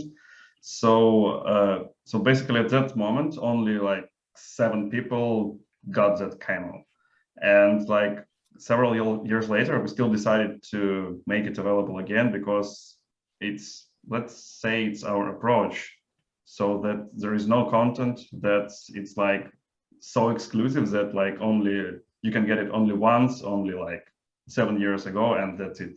So that's why we're putting it for reuse. Yeah, quick comment maybe. Секундочку, одну секундочку, братишка, сори. Последняя мысль. Мы добавили его в наборы только тем игрокам, то есть его могут получить только те игроки, которые заслужили платины. И это и было так условием всегда, как можно было получить этот камуфляж. Это первый момент. И второй, как же он офигенно смотрится сейчас на PBR-танках. Это просто было бы кощунством не добавить его сейчас, потому что на PBR-технике этот камуфляж смотрится просто фантастически. So, thank you, guys. Sorry for my Russian. Этот кamo доступен только тем, у кого платина за бабки? Ну, там так баланс настроен наборов за монеты, что ты можешь купить его только если ты достиг платины. Ну, или если у тебя есть много сезонных монет, но ты все равно тогда про-игрок, условно. Okay, sorry guys, just wanted to figure out it for myself because this was something new for me as well. Кощунство на английский не забудь перевести, я послушаю. Jokes in Russian, please, and let's. Yeah. Last point for Tordik was that though this camo is on sale, it's only available for like players from highest leagues. So it's for sale in like season coins, and it's like pretty expensive. And unless you're a pretty decent player with certain level, you can't get it. So yeah, and quick note from my side, for sure, we don't want to sell these rare camos direct. We understand that it's rare camo about skill, about some tournaments, and if we will have this camo in our rotation, it will be some rewards for your skill, not like for your money. No. So would that then therefore mean that when we got them like 1 or 2 years ago, it was more of an early access to use, and now it's just being used again so that new people have the chance of getting it? And if that's the case, would that mean that in some time in the future, the i6 Fearless is going to appear in a similar fashion?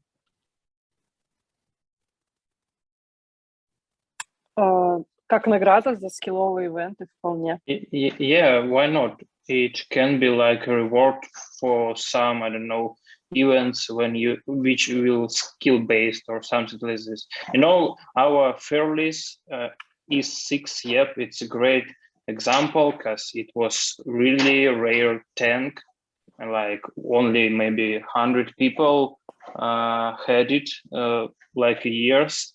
But after that, we added him in our rating battles, and it was great reward for our community. And we didn't have like some, oh, it's a shame because it's only for 100 people. Something like that. Sorry, Ilya, for interrupting you. I think that the answer is well taken. Alexander, I see your raised hand, but before you speak, guys, bloggers, content creators, influencers, and community contributors, of course, let's make a blitz Q&A. So please pick one question you'd like to ask, and make sure that the answer to this question will be like yes, no, and some details. So you'll have like about 1 minute for this question and answer, okay? So Alex, yes?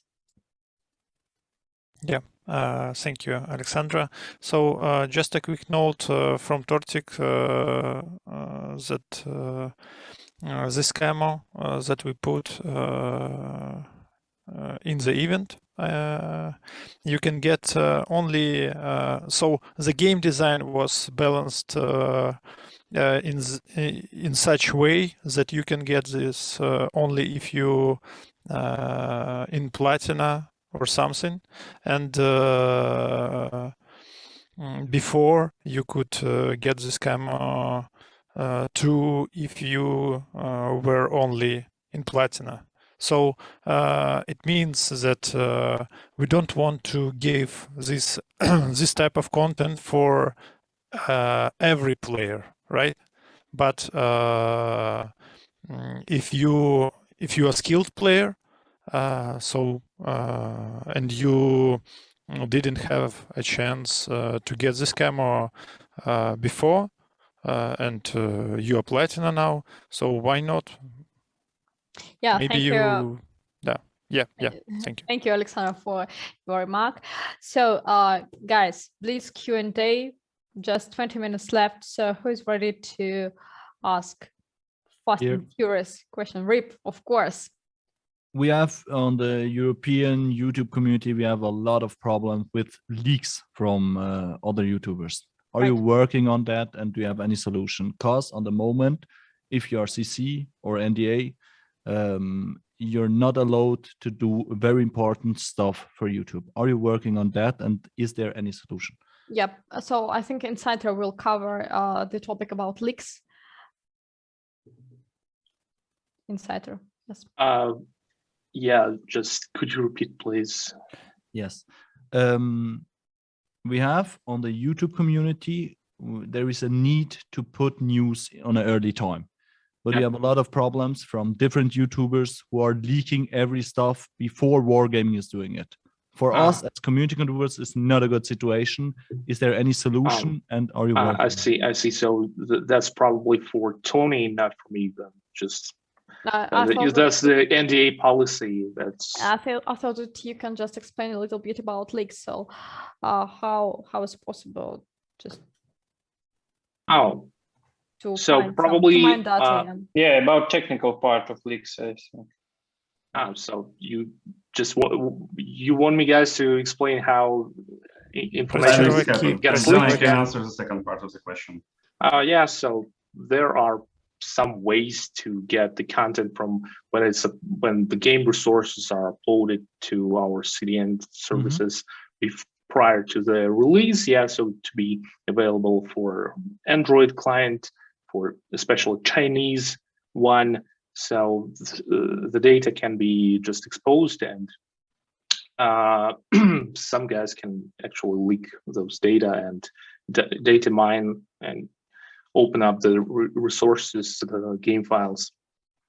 So the solutions are possible here, but they would require, for example, eliminating game modifications, like modifications that users install, and some that are not bad, that are not restricted, some like sounds, like radicals, like all those things. Yeah, so all those steps would require ciphering some kind of, to just covering up everything, or just packing it to, I don't know, just cipher zip files or something, or just so yeah, that would be that's possible, but that's kind of costly, and that would require big changes to how our game resources are used by the game and by the game client, and that would absolutely just finish up those game modifications. And while we are not we actually are kind of against those game modifications because they can cause instabilities for the players and so on. But if they do nothing wrong about the game, yeah, so not try to cheating or something. So okay, if somebody likes new sounds, other radicals, that would be okay. So for now, we are trying to keep that possibility. Okay. So thank that's you, it. So let's proceed to the second part of the question. Tony, please. Yeah, so I think second part is more about how we operate in such stuff, because I think in last year's situation, it's still far from perfect, but it became better. I think you can admit that. So as you know, like each month we make, not each month, but regarding like most interesting updates, most interesting like content additions, we make those official leaks and we share them with you guys, and we usually add some details so you can like elaborate more on it. I know it's not perfect because usually we share it like in the best world, it's like a day prior, or usually it's like a couple hours before. But it's not because like we're bad guys and we don't want to share content with you. It's just because of the workflow, because what we share with you is something that will go into the game like in 2 weeks. And this means that this video, it started to be created like 2 weeks earlier, which gives us like a whole month. And a full month before release, not all the features that we want to show are there in the build, so we can like capture them, use it for our video, and use it for something that we share with you.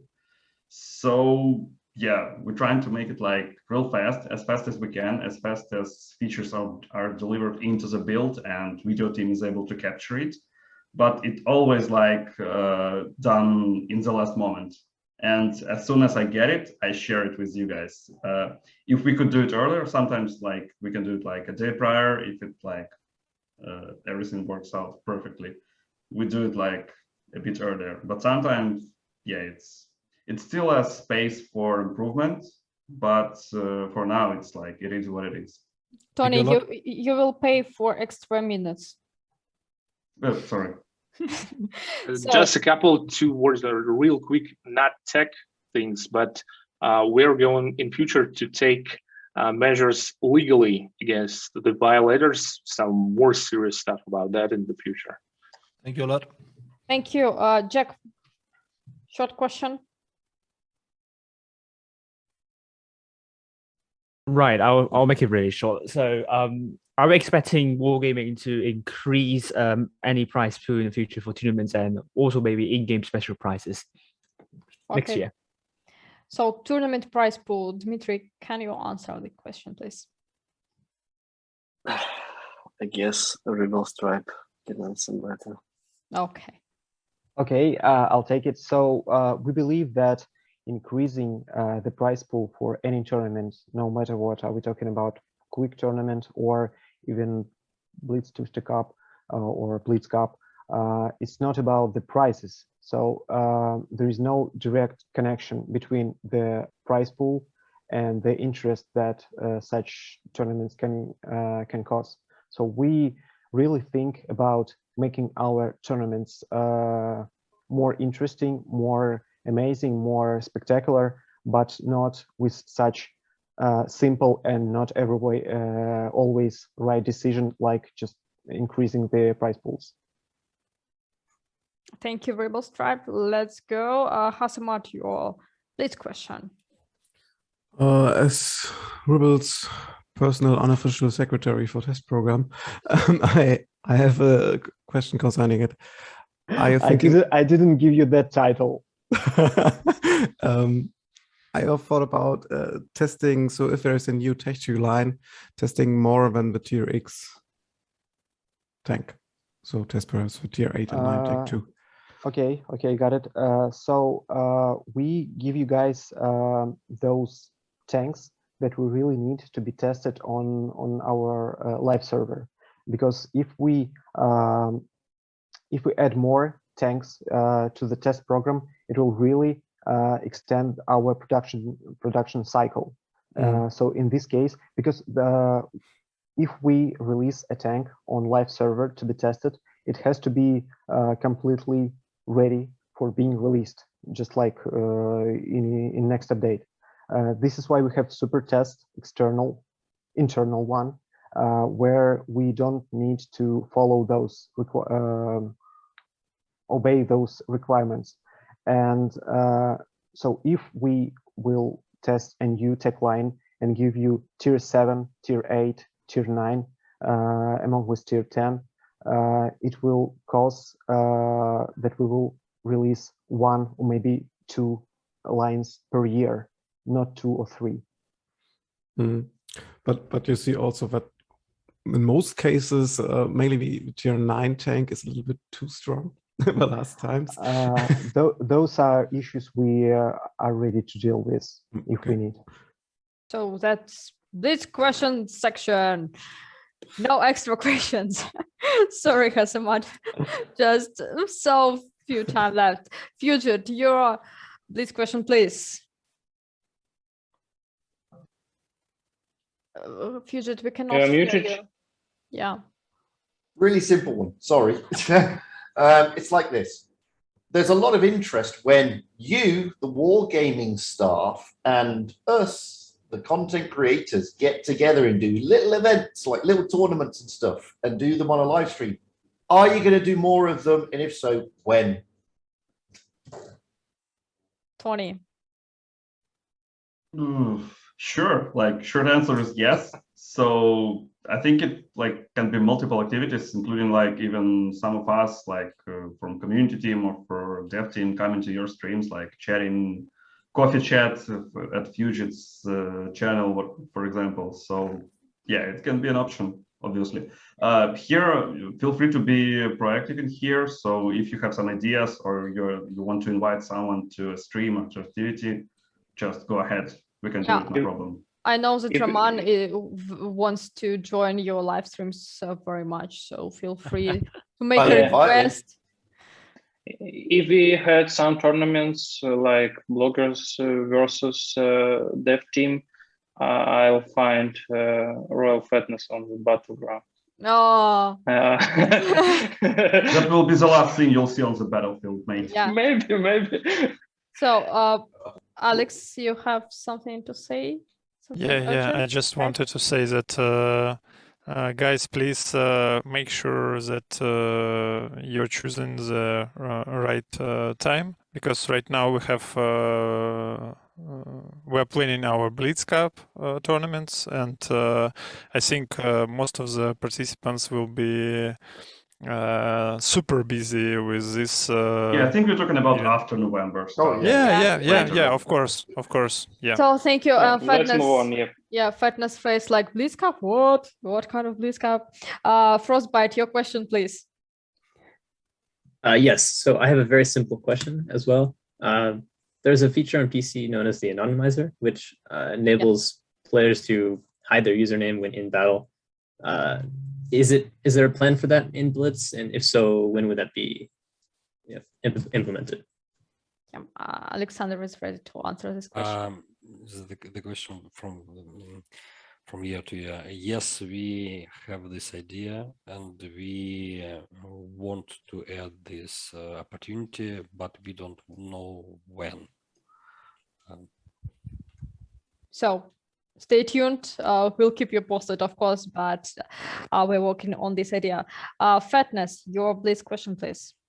Hello there. So pretty simple question. Are you guys going to be working on kind of new physics features such as the handbrake? Now, I'm sorry to compare you guys to What PC. I know you don't like it, but on What PC, there's a handbrake feature which makes maneuvering fast vehicles a little bit easier. And that would be very convenient on What Blitz for something like a Batcha, especially since you can't control your ability to drift or turn in certain scenarios. So is Wargaming planning on working on new physics features such as the handbrake? Yeah, we'll answer right. Yeah, let's try. Our tech team, our Rangers team always try to add something interesting for our game if we speak about physics, if we speak about graphics. But our main wall is device performance.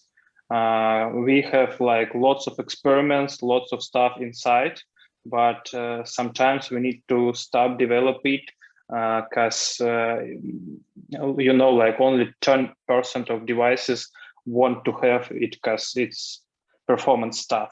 For sure, we want to try add some new stuff if we speak about physics, but we can't say that's it. What's the next stuff? It will be your direction, but maybe something new. But we try to improve our physics as well for sure. And Vladimir adds something. Yeah, I think that fatness means mostly not about the physics, maybe about some additional feature exactly in this moment. Yeah, the main thing here is a game design questions, because if you're playing on PC, it's okay to add just new button. It's not a big deal. But if we are talking about some touch devices, I think you already understand the answer. I think that you shouldn't wait this function really soon, because it's about adding a new control. And for our game, new control, it's a big deal, actually. For you, of course, it's okay. You want to get as much control as possible, yeah, and it will be okay for you. But for newcomers, for regular players, it will be harder to deal with all this stuff, harder to control all this stuff, and we actually trying to simplify our control as much as possible. And all new functions like this, they are make controlling a bit trickier. So that's why I think the answer is no right now, but maybe it's possible that something change in future, because in general, all gamers community becomes more educated. I mean, educated in the meaning of playing games. They play in shooters more and more on these devices, and that's why there's abilities somehow raises during the time. So maybe in some, I don't know, in a year or in 2 years in the future, we will decide that it's okay to add new control, and this will be, yeah. Thank you very much. So yes, Ilya is a little bit disappointed because he misunderstood your question, but I think that he also covered one part of your question about physics. So Ilya, do not worry, everything is okay. So Avery, please, your question. Sure. A short one as well. Are we going to be able to exclude maps from random matches, to maybe just exclude one map from the rotation, so that we just don't have to play it? For example, I want to ban Castilla, so that when I have that on, I don't get it in my matches, but if I want to change it, I would need to wait a certain amount of time, so that I can't just hop between those. Yeah, I understand the ban of one certain map. So Alexander, can you answer this question? At this time, we don't have, we don't think that this is best idea or good idea. We have a lot of discussion about it, and in short term, no. Yep, thank you. Right, thank you. Drulls, please. All right. So one question I have has to do with the super speed boost / consumables in the game. So basically, I held a poll on my channel and asked how people thought about the consumables. And out of about 12,000 people, 80% of people said they'd rather have vehicles like the T125, Granvong, and the FE2 instead of being nerfed around the consumables, just to have them removed and then have the tanks either brought back to their original states before they had them. Is that possible, instead of just nerfing the tanks around the consumables and provisions they may have? Roman. So actually, it's a question about balance. So they're checking data about how balanced tanks on the levels. So the answer, if the balance team finds that the better to nerf some tanks, we decide to nerf some tanks. If we decide to nerf some consumables, we nerf some consumables, of course. So that's why we don't give some consumables on some tanks or some trees. So the answer is that they are data-driven methods to balance these tanks. Okay.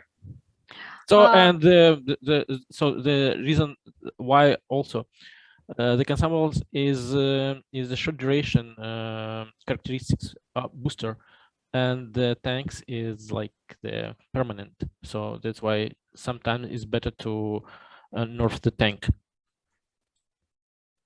Yeah, Alexander, you wanted something? I just want to say that we want to add tanks opportunity to increase the gameplay during the battle, and we cannot do it only with tank params, and we need some consumables here, like abilities for short for some period, and this is why we add consumables for tanks, and we'll spread this idea in future, and but we will need balance for tanks, so we sometimes will change the power of consumables and the power of tanks also. Yeah, thank you. And Amanet. Mine is simply yes or no. We have avatars, profile backgrounds, camouflages. Will we at some point be able to get garage customizations, like that you can get the Christmas garage to put in your garage whenever? Yeah, not in near future, but because we have some restriction about build size. If we speak about to have lots of garages in our build now, but we want to fix it, and we want to have garage customization, and we works with Roman with the stuff, and maybe you can show some slots in our garage when we have Oliver 3 event with all this Oliver stuff. It's maybe in the future, and will be like a part of garage customization or something like this. We are working in this way for sure. Okay, thank you.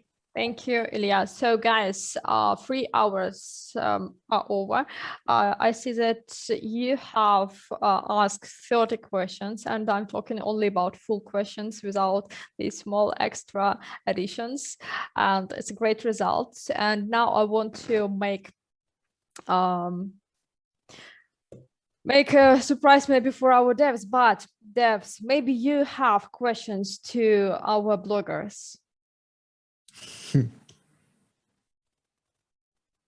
That's unexpected. You want to go? Do you want to go sleep? That's your only question. Where's my t-shirt? Thank you, Alexandra. I know where we're going with this. That was only for you. Thank you. Maybe it because I understand that our dev team need for prepare for this activation too. Maybe we can organize some Google Doc or something where our dev team can like ask some questions. Ask some questions for our CC, and after that Anton shared it for you guys. Maybe it will be like a better way for us. I see Insider has a question, so welcome. Yeah, thanks. Just a brief question. Guys, I was a big fan of Nintendo Switch version and adding back the gamepads or controller support to the game.